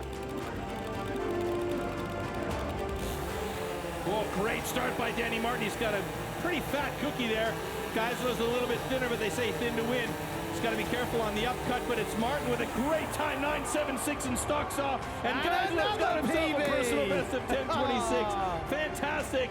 Here we go, in the stock saw, the confirmation that Martin got the best time at 6.61, and there you see those 7 personal bets all the way down to Martin's. That means that as it stands, DeLosa currently tied for first place with Drozdek on 20 points, and Wynyard, Martin, Koga closely behind them.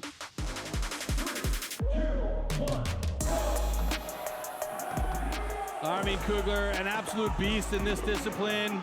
Broussel's got to depend on power up close, and it's looking close for both of them. It is, oh my God, how close was that cut? 26.81 to 26.73. All right, getting right into it. This is a discipline where Marcel Dupuis isn't quite as good as Ben Cumberland, but no, we're just kidding there. It's gonna be a quick one for both of these guys, hopefully. And it is for Jason Wynyard at a 24.10. A couple of sticky ones for Marcel as he gets it. And here we go, action is on. Great view from above there, showing the power of the two boys. Emil is a fantastic axeman, though. You can see Matt Kogar is just in fantastic shape as well. He's looking very good. And as the world record holder, ho, ho, ho, ho! Well, Matt Kogar with a 15.92. That is the fastest time of the day. Emil Hansen doing his best on the second side with a very respectable 24.31. Yeah, it's the first World Championship, so I'm happy. I'm the youngest one, and I'm just here to learn. I need to go home and train more, I think, and get some experience also on the competitions. That's important. Emil Hansen representing Sweden. It was fantastic having you here. Matt Koga was the fastest, as I said, over 8 seconds faster than the others.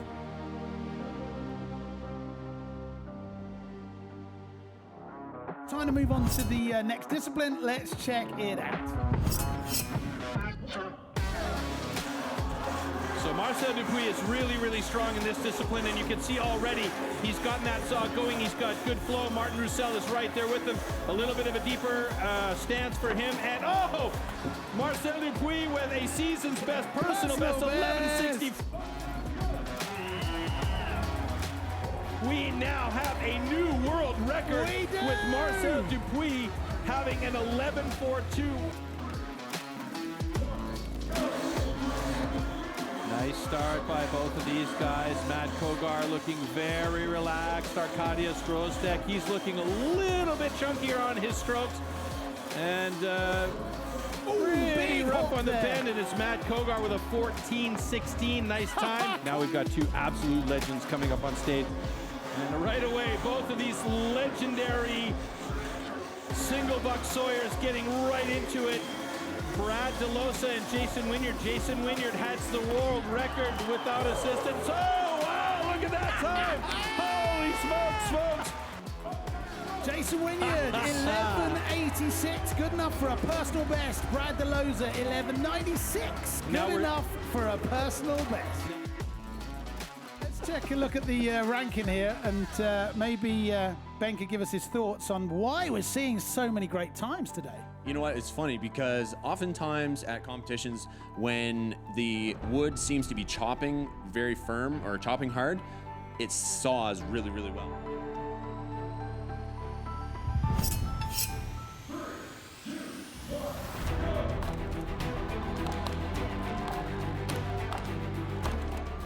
That's a 4-hit pocket for Martin Roussel. He gets up onto that first board.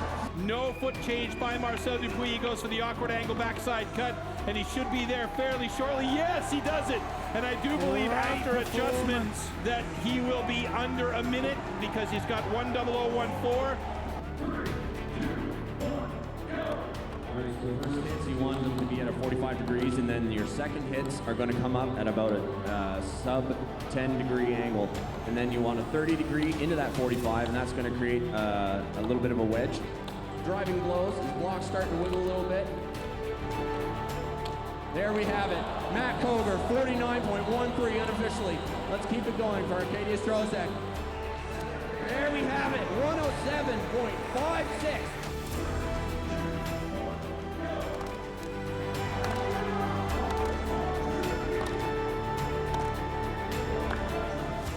Six-hit pocket for Wynyard. Same for DeLosa. Wynyard's up pretty quickly. DeLosa already trying to set his second pocket, so DeLosa was a little bit faster getting up onto that first board. So they're getting close to the bottom of the rank here for the springboard, and that's going to affect the overall ranking quite significantly. Danny Martin has the slowest time thus far, and it's Brad DeLosa with 1:18.61 and Jason Wynyard with a 1:20.04. Very much into the hands of people like Marcel Dupuis and particularly Matt Koger. Leading the field with 50 points at this stage is Matt Koger, and as I said, Marcel Dupuis also bumped up to joint second place. DeLosa and Wynyard also on 45 points. I think you could probably say that Martin, Grosdek, Rousel and Kugler are probably out of it by this stage. Oh, this is a good cut. This is a very good cut. What's he got for time? 5:33. That is a beautiful time for Danny Martin. Wowee! 5:19 for Danny Martin. Jason Wynyard can win it if he's got the fastest time and the other guys get below second or third place. Oh, hung it up there. Oh no! All right, that's a chunky time for Jason Wynyard. All right, so we've got a good cut, and Jason Wynyard's 8:23 has him second. His personal best at 6:10, if he were to match that today, would be good enough.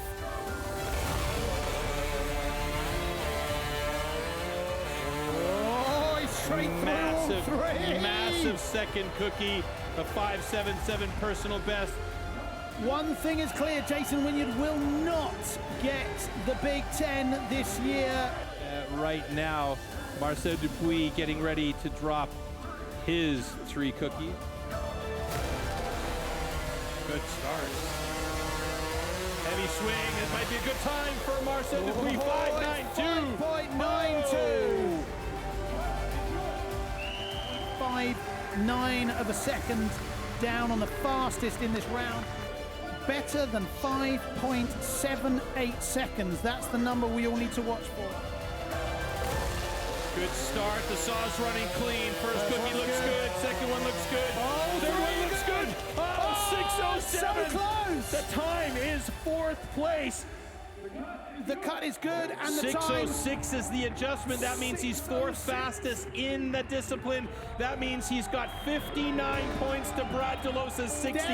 That is unbelievable. Brad DeLosa is your individual world champion.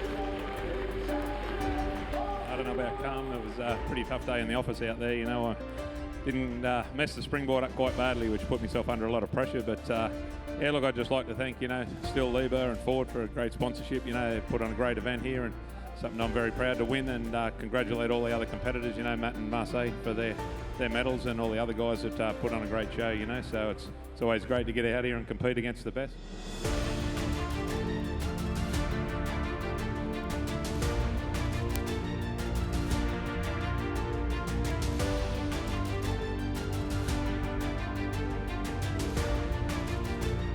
Look after yourselves, take care, and we will see you bright-eyed and bushy-tailed in 2023 in Stuttgart. From all of us here, Oh, yes. Take care, bye-bye. Ciao, everyone. See you.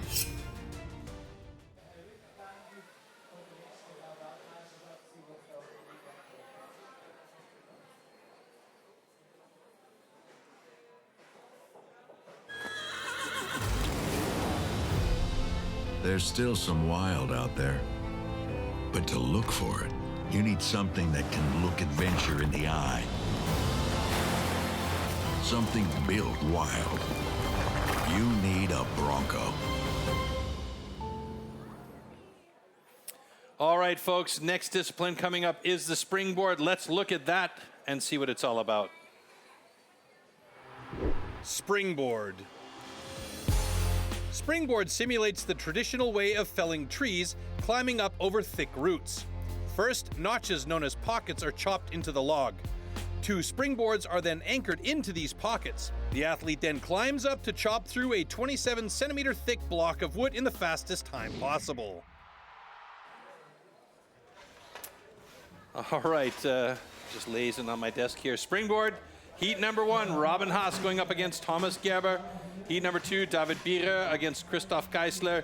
Heat number 3, Pierman Gnedinger against Cyril Paps. And heat number 4, Stefan Hübscher against David Knecht. And this is the last discipline in round number 2. We'll eliminate 2 more athletes and get it down to just 6. That will move on to the hot sauce. So you got to be good here if you want to make it. So, and again, we talked about this earlier on. The springboard is such a finicky discipline because there's so many factors at play here. Talk us through this a little bit and what these guys are thinking when they're standing there getting ready to go. So first things first, you gotta make sure that your boards are in place so that it's just one grab and set in your board. Then next is that first pocket, getting it done.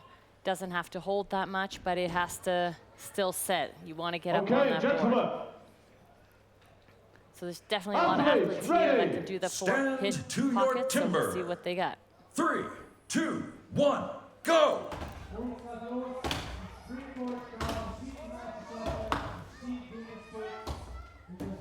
So that's a 4-hit pocket for Thomas Gerber. Robin Haas is now passing the 6-hit pocket here as Thomas Gerber has moved up to set his 2nd pocket here, counting that one from our 2nd screen.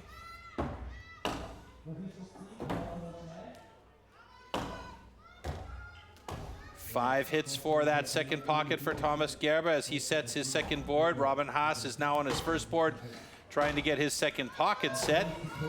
And Thomas Gerber is already at work on that top block. He's got a good 2nd board by the looks of it too. Yeah, definitely. Little bit of a down angle, so up angle in this case, so he can actually put his foot farther out back, but it doesn't seem like he's feeling super confident with that board.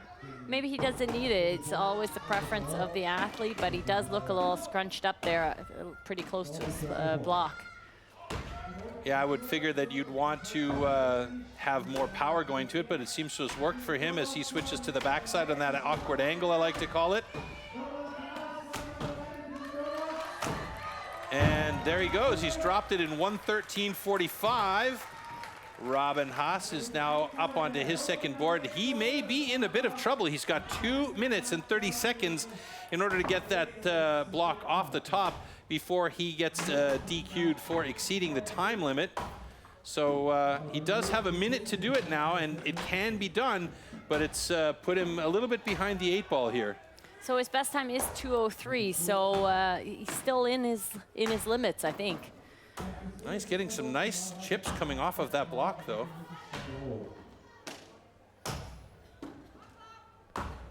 So once he's done his last couple hits there, he will switch to his other side.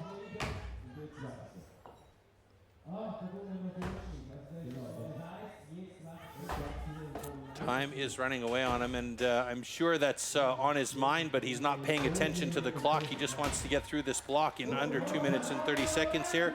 He's getting close, and now he's got it 2:15.07, so not an optimal time for Robin Haas, but he'll take it over a DQ any day of the week. Definitely.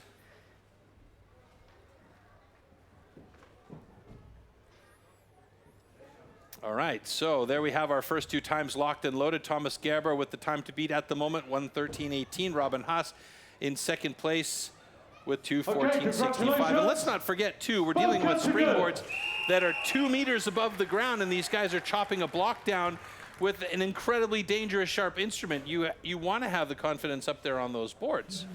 It's a balancing act. It is at that. I mean, there are no circuses I know of that have that in their repertoire.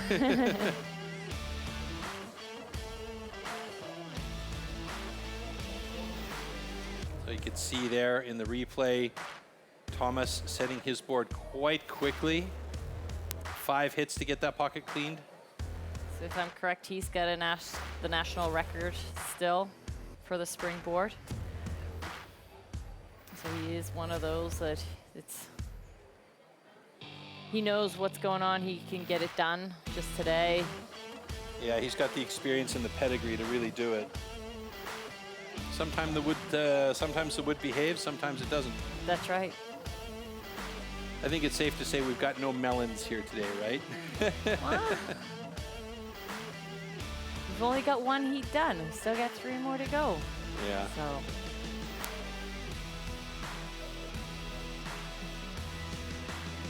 And that is that situation where you just go, this little thread holding the block onto the top there. Okay, next heat coming up. Heat number 2, David Bierer against Christoph Geisler. Geisler has a time of under a minute in this discipline, and it still never ceases to amaze me the quality of athleticism that Christoph Geisler exhibits. How old is he now? He's in his 49. I think yeah. Breaking down the door of 50. I wish I could say I was in that kind of shape at 50. Okay, gentlemen. Athletes, ready. Stand to your timber. Got his hair color 3, covered 2, though. 1, go.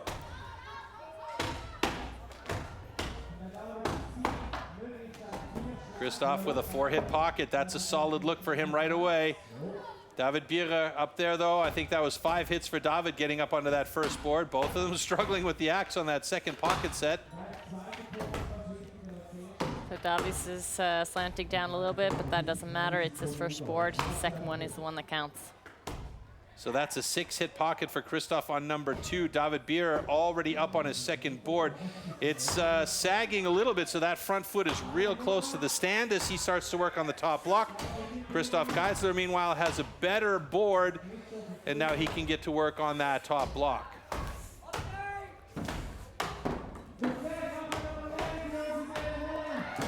So yeah, you can see David, he's fighting it. He has to keep scooting up to the log as close as possible because of the sagging board. He needs somebody on belay there to hold him up. Yeah. Now, Christoph definitely has the advantageous board there. It's more or less dipped into a flat position now. And David Bierer still trying to work and not fall off that board. Look at the sag. And that looks like a start ramp for a bike event. And he switches up just like nothing. The confidence is unreal. Yeah, it's amazing. I think I would be messing my drawers there. And Christoph Geisler drops it in 134.01. David Bierer isn't that far behind in 138.80. So, times, you could say. Yeah, I think you have a point there with that there's no melons in this round. Yes.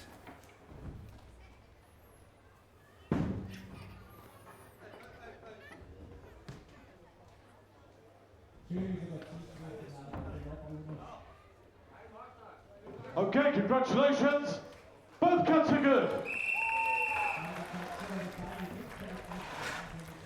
All right, so we have fair cuts. We have both cuts being good. That means that times are locked and loaded.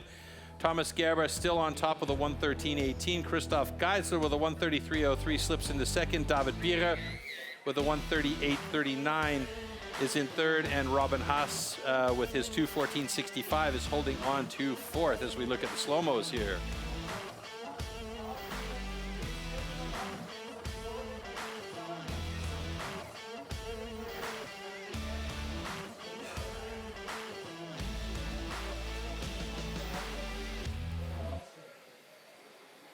You can see that board's, it really starts to sag and gets even worse as he goes along. Christoph's board was in at not a super steep angle, but as he applied a bit of pressure, it did sink down and then bit just in the nice position there to hold on to more or less a parallel board, so that's okay. Yeah, it always depends on how well the tree, what type of wood it is. If it's a little harder or softer. how well that board is going to hold. All right, so there we have it. Our slow-mo's done and dusted, and that is 2 heats in the springboard done and dusted as well. 2 more heats to go. Just coming up, we're going to see Pierman Gnedinger going up against Cyril Papst. How is Pierman in this discipline? This is one that he's fairly strong, but it's not done yet. So It's definitely not done yet. There's a lot still to play for here. Time will tell for sure. So Pierman will be going up against Cyril, and then Stefan Hübscher will be going up against David Knecht once we get the stands on the stage ready to go. And you could see over my shoulder in the background, they're actually over Yolanda's shoulder in the background there, the stage crew working hard to make sure that those blocks are replaced on top of our stands.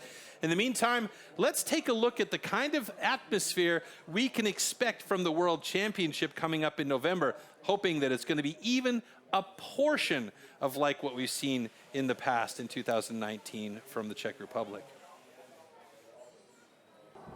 It comes down to Mitch Argent and Shane Jordan battling hard on the standing block. Who is it going to be? Is it going to be Australia or New Zealand? Oh my God, how close is this?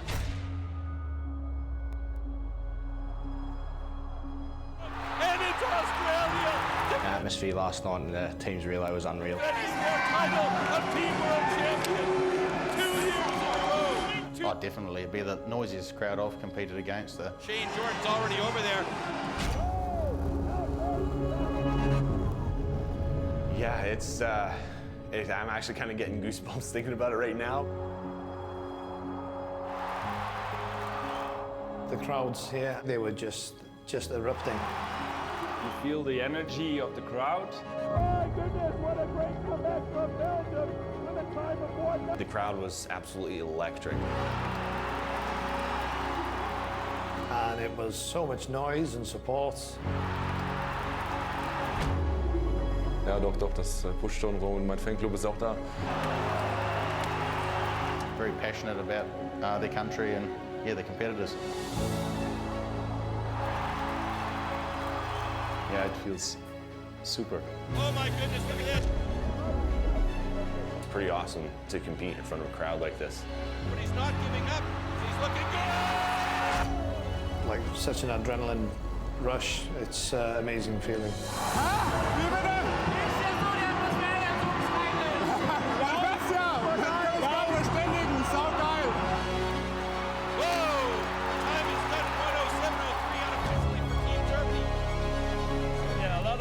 They make a lot of noise, and that's good for our spirit. It's going to be the Czech Republic, and the crowd goes bananas.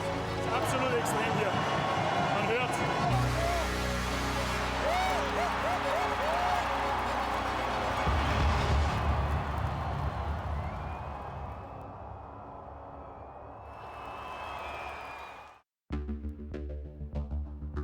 This is IMO Evo.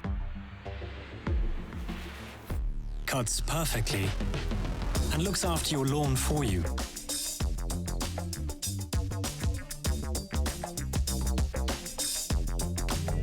Take control of your garden. Perfect lawn, intelligent mowing. The next generation IMO, only from approved STIHL dealers or online.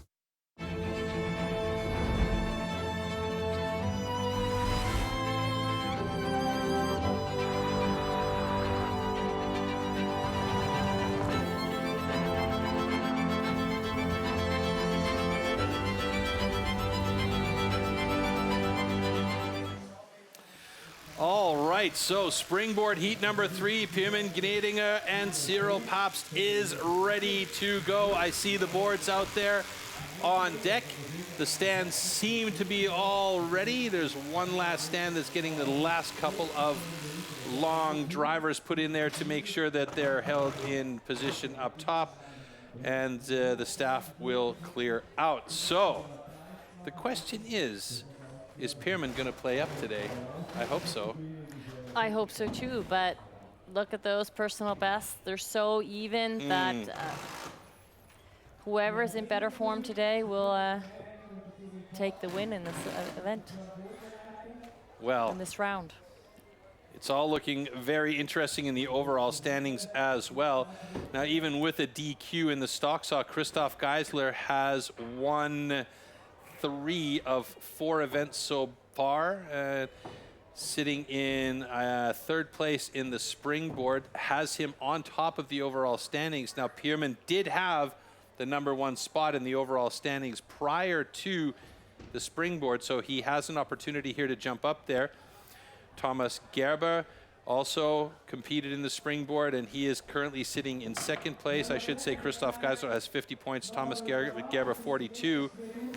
Pierman is actually in really good condition here. He's in 3rd place before this event. Cyril Pabst also 4th place in good condition here before this event. So let's see how this changes things around. Here we go.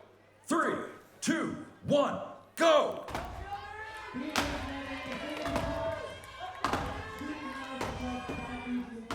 Four-hit pocket for Cyril Pabst. Pierman's at 7, 8 maybe? Yeah. Got a good first board though. Cyril Pabst, he's passing that 6 mark on that 2nd pocket as he reaches down to get his board. Pierman's got to pick up the pace on setting those pockets. Cyril Pabst has got a really good 2nd board, that deep angle. That will sink in a little bit as he applies more pressure. He's got that back foot out deep, and he's got lots of room to hammer away at that block. Pierman's still working to try and get that 2nd pocket set. He needs to pick up the pace here as he passed 45-second mark, and he's got the board in place. Will it hold? Is it going to be a solid hold for him? It looks like it bites and sinks nicely to a parallel position, so Pierman can go for it. Cyril Pabst deep on the first side now, looking good. He's going to switch over to that 2nd side any second now as they pass the 105 mark. Switches his body position and his foot position on the board, and he gets a big chip flying off of that. He should be through in about 3 or 4 more drivers, I'm guessing. 1 more. Oh, balance. Oh, yes, balance is necessary up there. So Cyril Pabst with a 127.6. That's got him in 2nd place currently. Pierman has his work cut out for him as he switches to the other side. 130, 132, 133. Time is counting away, but he went deeper on that first side. A bit of a sticky axe there as he's got to work it out.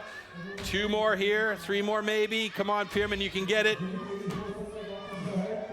It just doesn't want to. It just doesn't want to go. It's got that carbon thread that's just holding on for dear life as he gets close to the 2-minute mark. And here we go, 1, 2 more, come on. There it goes at 156.64. That has him in 5th place in springboard. And I'll tell you what's happened there. It's moved him up to 2nd place in the overall standings with Cyril Pabst in the top spot with 1 more heat to go between Stefan Hübscher and David Knecht. And those 2 guys could put a monkey wrench in the whole thing for everybody if they have good heats. That's right. Oh, this is interesting now. Cyril Pabst with 55 points. Pierman Gnadinger with 50 points, so he is in striking distance. Christoph Geisler, though, 48 points, is also right there. Thomas Gerber, 42. Among those top 4 guys, when we're talking about going on to the hot saw, it's going to be anybody's game, I would say. But we still have 1 more heat with Stefan Hübscher and David Knecht coming up as we look at the slow-mo here. And it was the pockets for Pierman. It definitely was, and that's usually it's the nerves. You know you're in a good position. You want to give it all you got, and that's where it pulls you back. I mean, his first pocket was what, 7, 8 hits? Yeah. But his second pocket was, I'm going to say, a good 10, 12 hits, wasn't it? Yeah, you can see he came over quite a ways away from even where he peeled the log. So he definitely was not happy how those pockets were going. He had to keep moving them. Here we see Cyril on the other side. Big chip falls out. That's helpful. Yes, definitely was. And a little quick balance change there for him as we saw him wiggling towards the fall.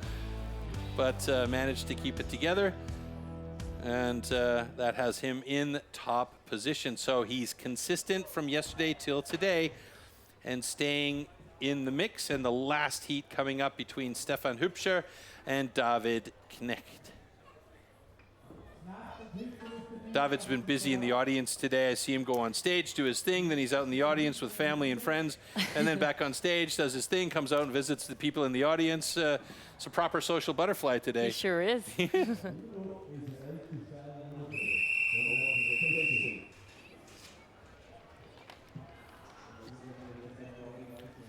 So Stefan Hübscher has a big opportunity here. If he can get close to or beat his personal best, we could see a major changing of the guard. Go!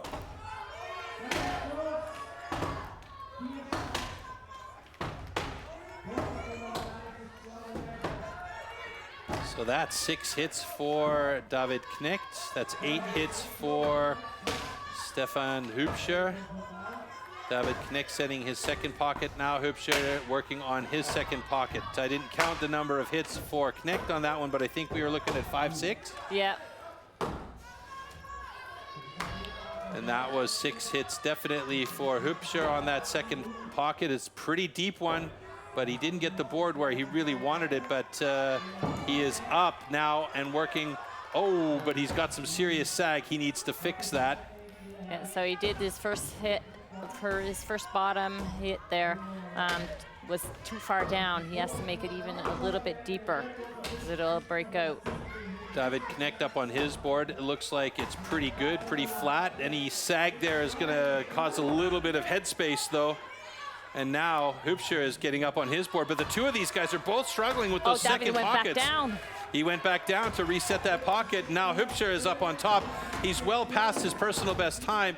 He's really got to get working here. Time to beat at the moment is Thomas Gerber's 1:13.18. He's definitely not going to do that. So the next fastest time is 1:20. He's not even close to that either. So Christoph Kaiser's 1:33 is the takeaway, and that's not going to happen either as we're getting closer and closer to that 1:40.50 mark. Pearman's time is 1:56.26, so Pearman may be safe here. As Hübscher switches over to the other side at 1:45.46. 10 seconds to get it through. Oh, he got a lucky blow there, 1:49.84. Just squeezes in ahead of Pearman Gnedinger, putting him in 5th place. And David Knecht struggling now at 2 minutes. He's got 30 seconds to get this done and dusted. He should be able to do it, but he is tired. You can see all that climbing up and climbing back down to reset that second pocket has really fatigued him. Your arms are heavy. You just want to get it done. Yeah, I don't blame him. 10 seconds to go. Audience is definitely behind him. Can he do it in 5 seconds? He can! Oh my goodness! Was that to the wire or what? 2:25.72. Horrendous for David Knecht. Ah, man. Unreal. I was breathing heavy over here, but he's done it and he's got the points. He'll take that any day of the week. So 2 points for David Knecht there. Let's take a look at how this shifts things around a bit here. Interesting, yeah. Okay. Very interesting. Very. Both cuts are good. Oh, look at David Knecht. He is beat. Absolutely gutted. He's breathing so hard there. But it's like climbing a ladder, climbing back down, putting a weight on your shoulder, climbing the ladder up again, climbing back down, putting another weight on your shoulder, climbing up the ladder, and then working at the top. It's nuts. Doesn't get any easier.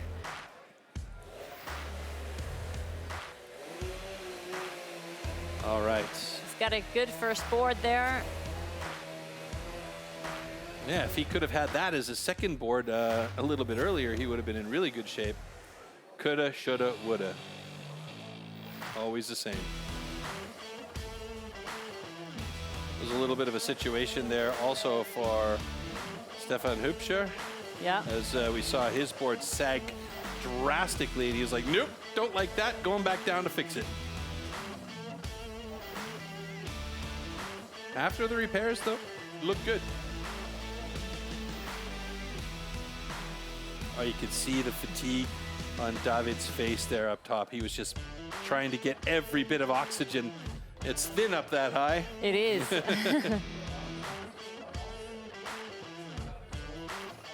Oh, look at these last few drivers and a quick look up at the clock for him. I don't even think he cared about the clock at that point. I think he's like, I'm coming down. Somebody help me. All right. So this was it. This was the last discipline in round number 2. We're going to eliminate 2 more athletes from the mix, but let's take a look first at the springboard results. Thomas Gerber at the top, Cyril Paps, Christoph Geisler, top 3 positions there. Interestingly enough, the Pierman's 6th place and Stefan Hübscher's 5th place made a bit of changes in the overall standings. If we could take a quick look at that again, as we'll see who's eliminated here after the second round. So there's the springboard results, and look what's happened here. Cyril Paps continues his consistency from yesterday. Pierman Canadian in a solid second place with 48 points. Christoph Geisler in attacking position also with 48 points in 3rd place. Thomas Gerber with 42 points in 4th place. And rounding out the top 6, Stefan Hübscher and David Knecht. So those will be our 6 athletes going on to the hot saw. Our next discipline, you can kind of hear that in the background being warmed up.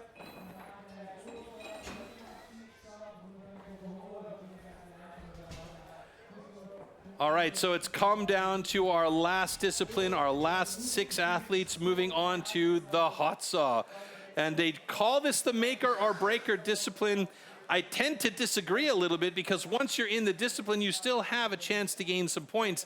For me, that springboard really makes or breaks who's going into it. Now, you can see over the shoulder there of Yolanda, the warm-up area for the hot saws in the back. These are very finicky tools these guys are using, aren't they? It definitely is. You saw yesterday we had quite a few DQs. Not sure why. Was it the weather? Was it just the machines? There's so many things that can go wrong so quickly. Yeah, we've seen it from not starting to chains coming off the bar to cut over the line. You name it, we've seen it in this hot saw discipline. It is the most finicky discipline as far as the equipment is concerned.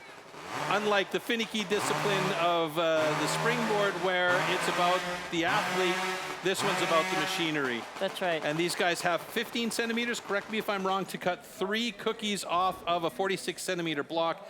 I mean, it's nuts. It's absolutely bananas. These are crazy machines. Let's take a look a little bit closer at the hot saw.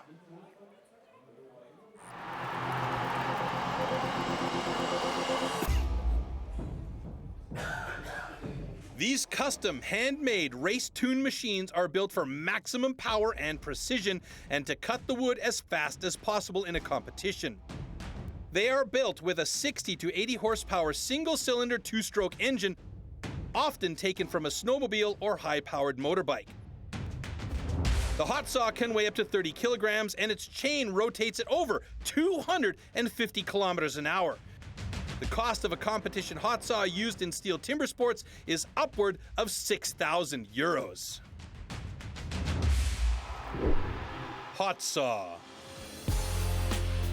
For the hot saw, power saws are called into action and the athletes have a space of 15 centimeters to cut 3 complete discs off a 46 centimeter thick wooden block.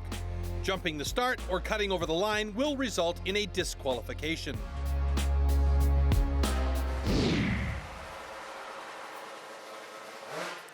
So there you have it. That is the hot saw.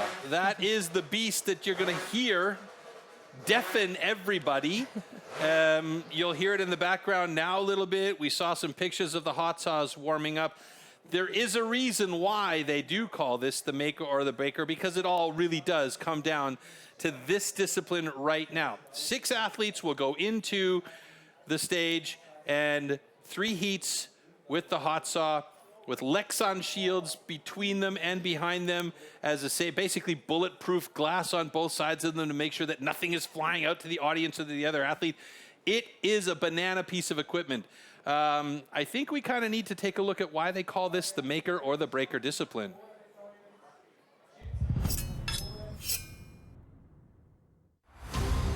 This is the one and only discipline where the athletes are alone on stage. Yeah, probably the most important event, but yeah, also the most frustrating. These saws are so incredibly powerful and dangerous. Usually the hot saw is the decider. Hot saw, hot saw. I I can't describe to you when we're out there under pressure. Soft starts well, first disc looks solid, cut is good. You know, you're always ending the competition on a hot saw, so you know where you're going to be at when you finish. So you're either at a real big high or just is what it is. Nice clean cuts, easy, relaxed. Der Hot Saw ist für mich die geilste Disziplin der Welt. 5, 6, 8, Robert Ebner, 3 on the deck. Hot saw is a love-hate for me. I honestly don't get that much enjoyment out of it. I'm not a motorhead. I swallow my pills and eat it. Once the competition comes, anything can happen. Oh no, a false start by Sterling Hart. What a disaster. Yeah, it was a disappointment for me. Happens though, it's part of competing. I saw there's 3 good discs there, but then let that nose come right up underneath the crossover line. Fortunately, a disqualification. It all relies on the hot saw. Oh no. Irgendwie soll es einfach nicht sein. Und dann springt die Hot Saw nicht an, wieder mal. Oh man, that is a bummer for Robert Ebner. What are you taking away from this event? Oh, probably last place.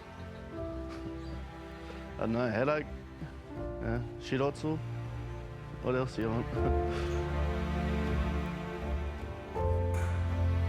If you have bad luck or if you did wrong, it's sport. Just your experience. My goodness, what an absolute disaster. The chain came off. I was not disappointed because everybody see that I can be with the guys in front. It was a bit of a disaster, so it was just operator error, and I didn't perform as well as I would have liked to. Nice safe cut. Oh no! Oh no! Never prepared for that situation, but luckily it started and I got 3 wheels and now I'm the world champion. Yeah, it's the make or break event, you know. I think you love it and you hate it. Das ist eigentlich immer ein geiles Ding. Ich schneide immer sehr sicher. Oh, great start for both of these guys. Look at how quick it's going for Robert Ebner. Oh my God, Robert Ebner, he's got a world record. Holy smokes, folks. Ich wollte das Ding heimbringen, ich wollte Weltrekord schneiden und ich danke meiner Familie zu Hause und alle, die mich unterstützt haben. Just try to make 3 good cuts and no disqualification.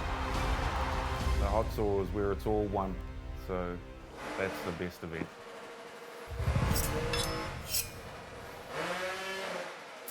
So there you have it. It all comes down to this discipline here, the hot saw. David Knecht going up against Stefan Hübscher. Thomas Gerber going up against Christoph Geisler, and Pirmin Gnedinger up against Cyril Paps. The 2 top guys in the standings will compete against each other last. Again, it's about the time and getting a quick, clean cut with no disqualifications or problems, which is very often the case with these saws. They're so wild. It is like it's like a Mustang pony. You cannot control these things. If they just want to do their own thing, they're going to do their own thing. That's right.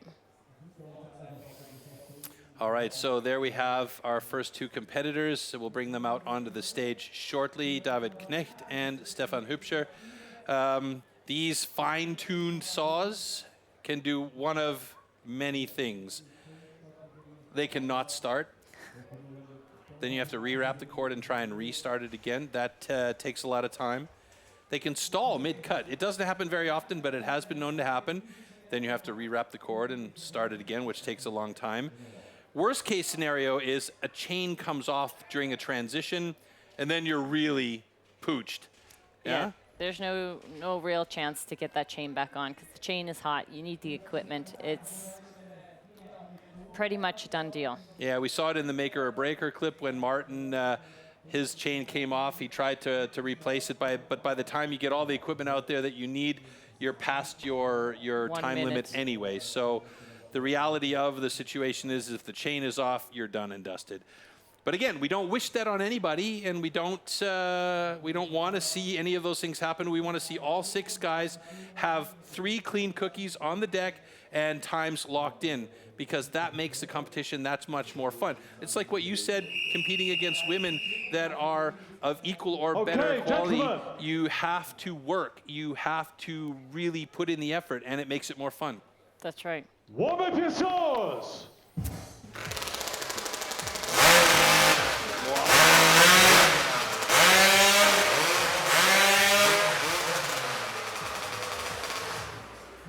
If you're a gas head or an exhaust bunny, this is definitely your discipline in steel timber sports. The hot saw is absolutely right up the alley. There's an event that they actually do in Germany called Night of the Jumps. It's a freestyle motocross event.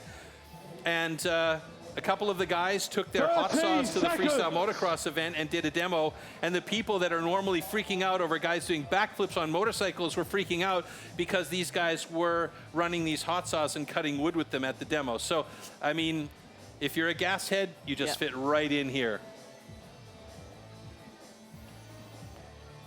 And what I always say prior to this discipline happening is wait for the go and don't blink, folks, because you will miss it. Athletes, ready! Stand to your timber. 3, 2, 1, go!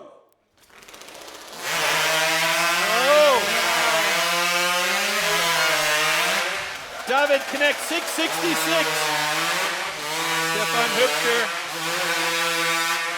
He had the same problem yesterday, but he got it started. He's got a really slow time of 13.48, but the actual cut time was quick, but the time to re-wrap and restart was the killer for him. So now, do both of these guys have 3 cookies on deck? So just piecing the cookie together there now to make sure that it's a whole cookie, because it is a pretty thin cut. We got thumbs up, I think, maybe. David Knecht had a solid cut, though. There was 666, and they'll definitely make an adjustment on that time, if not for the fact that it requires an adjustment just so that they get that number off the board. Okay, congratulations. Both cuts are good. So the adjustment is, in fact, to 662 for David Knecht and the 1329 for Stefan Hübscher. And at the very least, 3 good cookies on the deck for both of these guys. That's right. So crossing our fingers the rest of the way.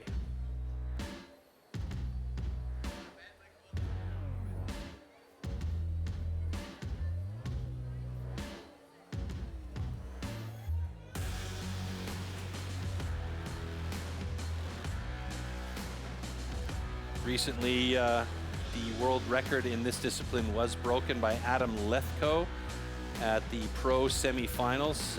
He cut a time of 4.62 seconds. We should mention also that the wood that these guys are cutting on in North America and here is white pine. So all of the sawing disciplines are white pine disciplines, and all of the chopping disciplines here are poplar, aren't they? So this is popple. In Europe, we do use popple for the chainsaw events. Oh, okay. I thought it was white pine. White pine is in North America. That's right. Ah, all right then. All right, next heat coming up, Thomas Gerber and Christoph Geisler. And again, Gerber opting to cut from the other side, which he likes. Warm up your saws. Christoph Geisler carrying the national record for the hot saw.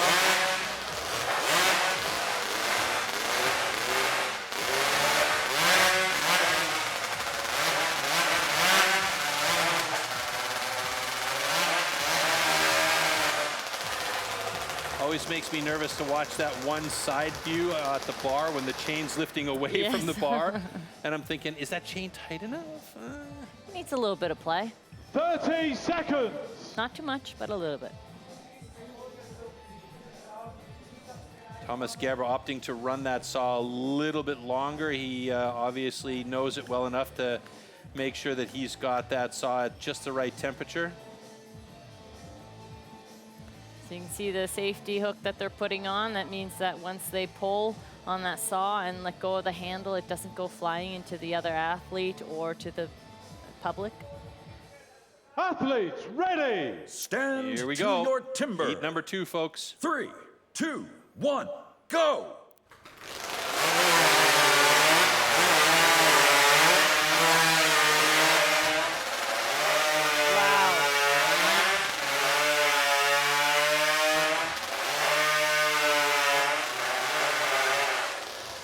Wow, a bit of a chunky cut there for Thomas Gerber. Christoph Geisler with a nice 661.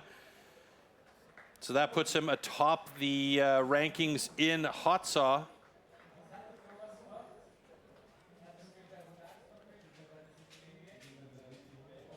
So 4 cookies for Thomas Gerber. Is there enough space for those 4 cookies? Yeah.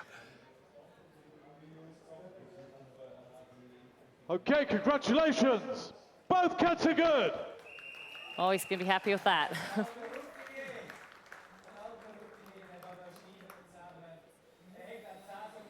All right, last heat coming up here for our hot saw.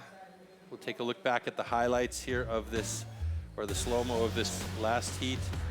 Very nice cuts from Christoph Geisler. He's so consistent, so stable, so solid.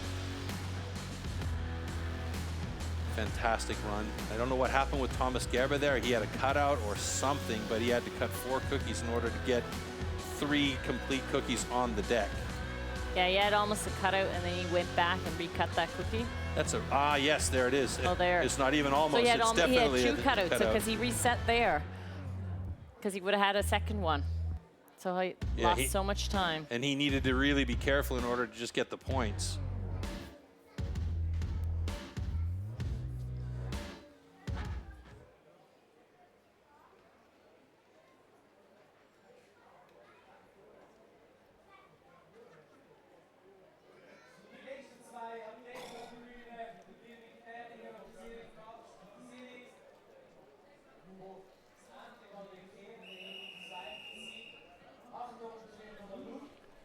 Okay, gentlemen, warm up your saws.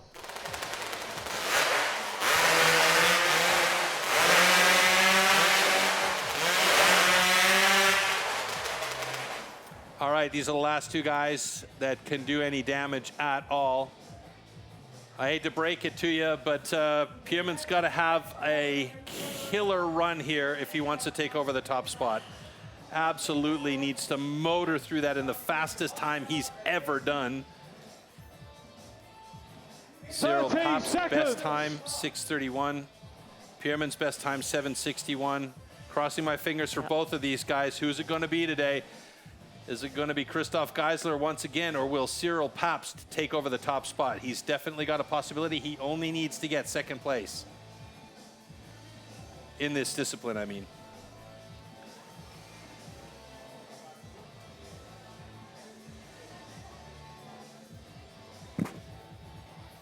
Athletes, ready. Stand to your timber.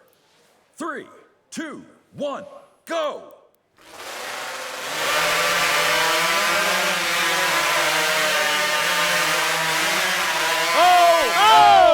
Oh, that's a good cut by Cyril Pabst, but it's not quite enough. He's got 3rd place there, and that means he, let's see. Wait a minute. Wait. Christoph Geisler, we're gonna make it official here in just a second, but that was a very good cut from Cyril Pabst.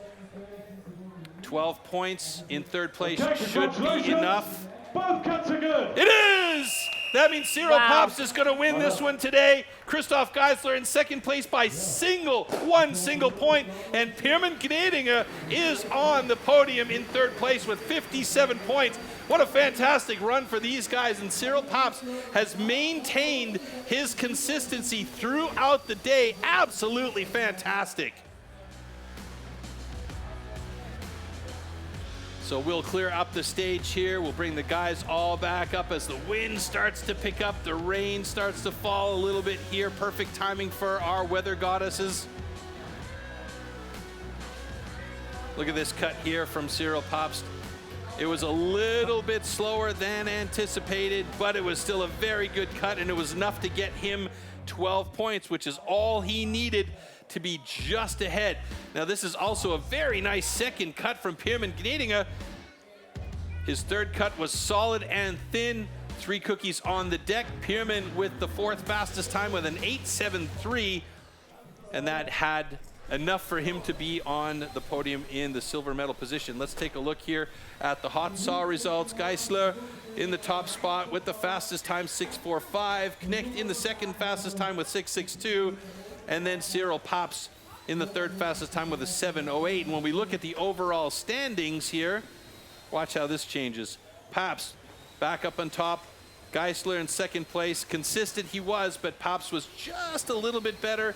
And Gnadinger in third place on the podium position. Congratulations to you for that one. Well done, Yolanda. Wow. Good job out there. Fantastic. What a set of heats today. What a Absolutely competition. amazing. Great competition. And that's it. That's all she wrote. We just have one final thing to deal with, and that is the awards ceremony. And it looks like this time they filled the stage with the bottles once again. And this time we might actually have the massive champagne shower. We're hoping, at least.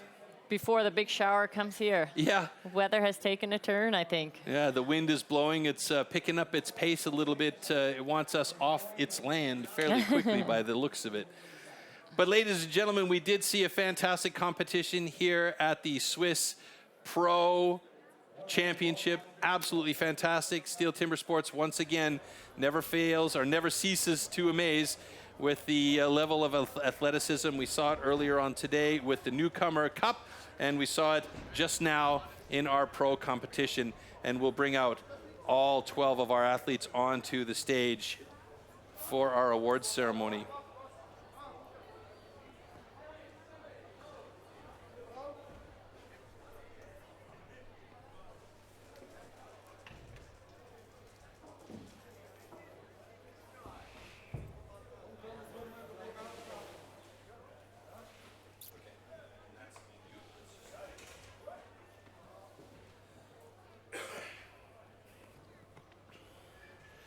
All right, you can see that big piece of wood the guys were adjusting in the background there. That's actually a tabletop, and all of the Swiss champions' names get etched in that tabletop. So that's more or less a permanent indication of who's been a Swiss champion.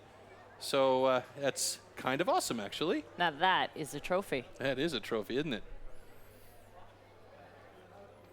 All right, just waiting on our crew to give us the go-ahead for our awards ceremony. Once again, we'll bring up all of the athletes onto stage with the exception of the last three. And then we'll do our awards ceremony for the bronze, silver, and gold medal positions. And I believe Benny Fish will be heading over to bring our athletes up onto stage here. I think our wranglers are still running around the area trying to find the various athletes. We saw David Knecht walk in front of our studio position here. So once again, he was butterflying out in the audience there, talking to people and being social. I like that, but kind of need him for the award ceremony here. That's right.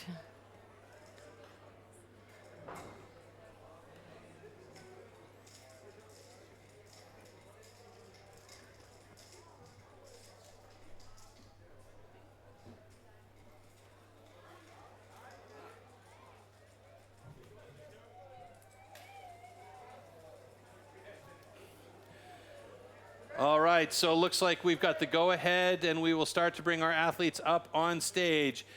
So in 12th place, unfortunately not competing any further on the day, it's Oliver Reinhardt. We had high hopes for him to continue on, but his back just didn't agree, so he will definitely be back, and we will hopefully see him competing hard again in the near future.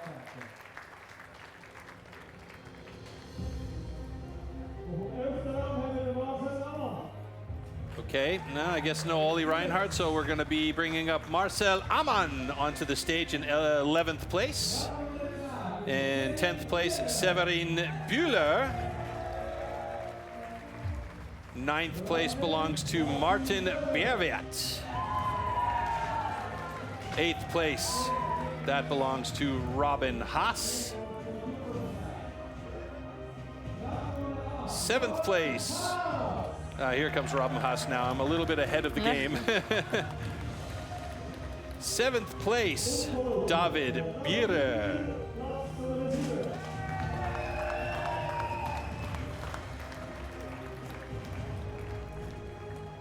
6th place belongs to Stefan Hübscher, who was very, very, very good today. In fact, I thought that he might even put a little bit of pressure on our leaders in the last two disciplines. 5th place, Thomas Gerber. I like this guy. He is an absolute character. 4th place, David Knecht, our social butterfly, who made his way in and out of the audience all day long today. Maybe mom is visiting. Maybe, yeah.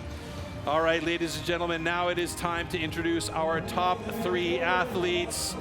You'll be celebrating this one a little bit later on with some champagne. We in 3rd place will. in the bronze medal position, PM Gnedinger.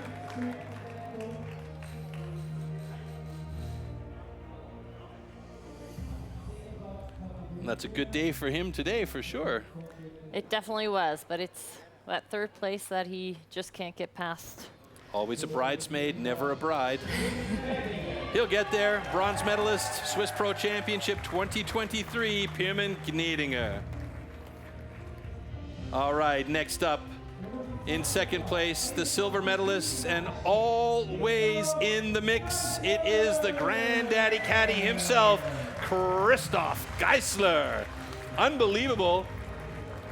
Without that DQ, I think he probably would have been on top of that podium today. An unbelievably consistent athlete, always stable, and always definitely right there. Well, he came here yesterday with a mission in mind. He came here yesterday during the qualification, and he won the whole thing yesterday in the qualification. And today, he kept that consistency and that level of intensity up. Your gold medalist and the top man on the podium here at the Swiss Pro Championships 2023, Cyril Papst.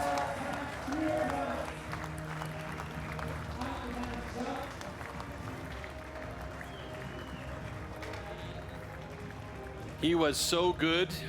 I watched some of the ticker yesterday, and the consistency that he showed throughout the day is unbelievable.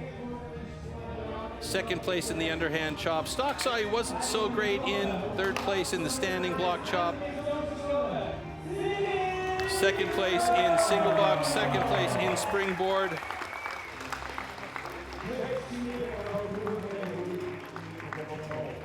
And a 3rd place in the hot saw gets him the top of the podium. Cyril Papst is your pro champion. And now the Swiss national anthem.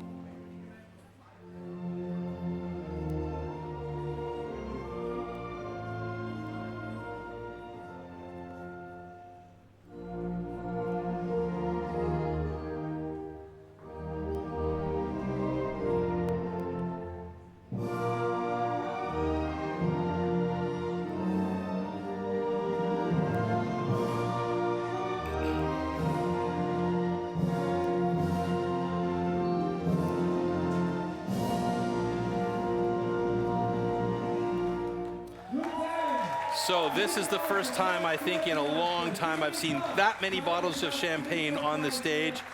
I can't announce out to anybody that's here that they should maybe watch out for the amount of champagne that's going to be flying around. You can see the guys already grabbing their bottles.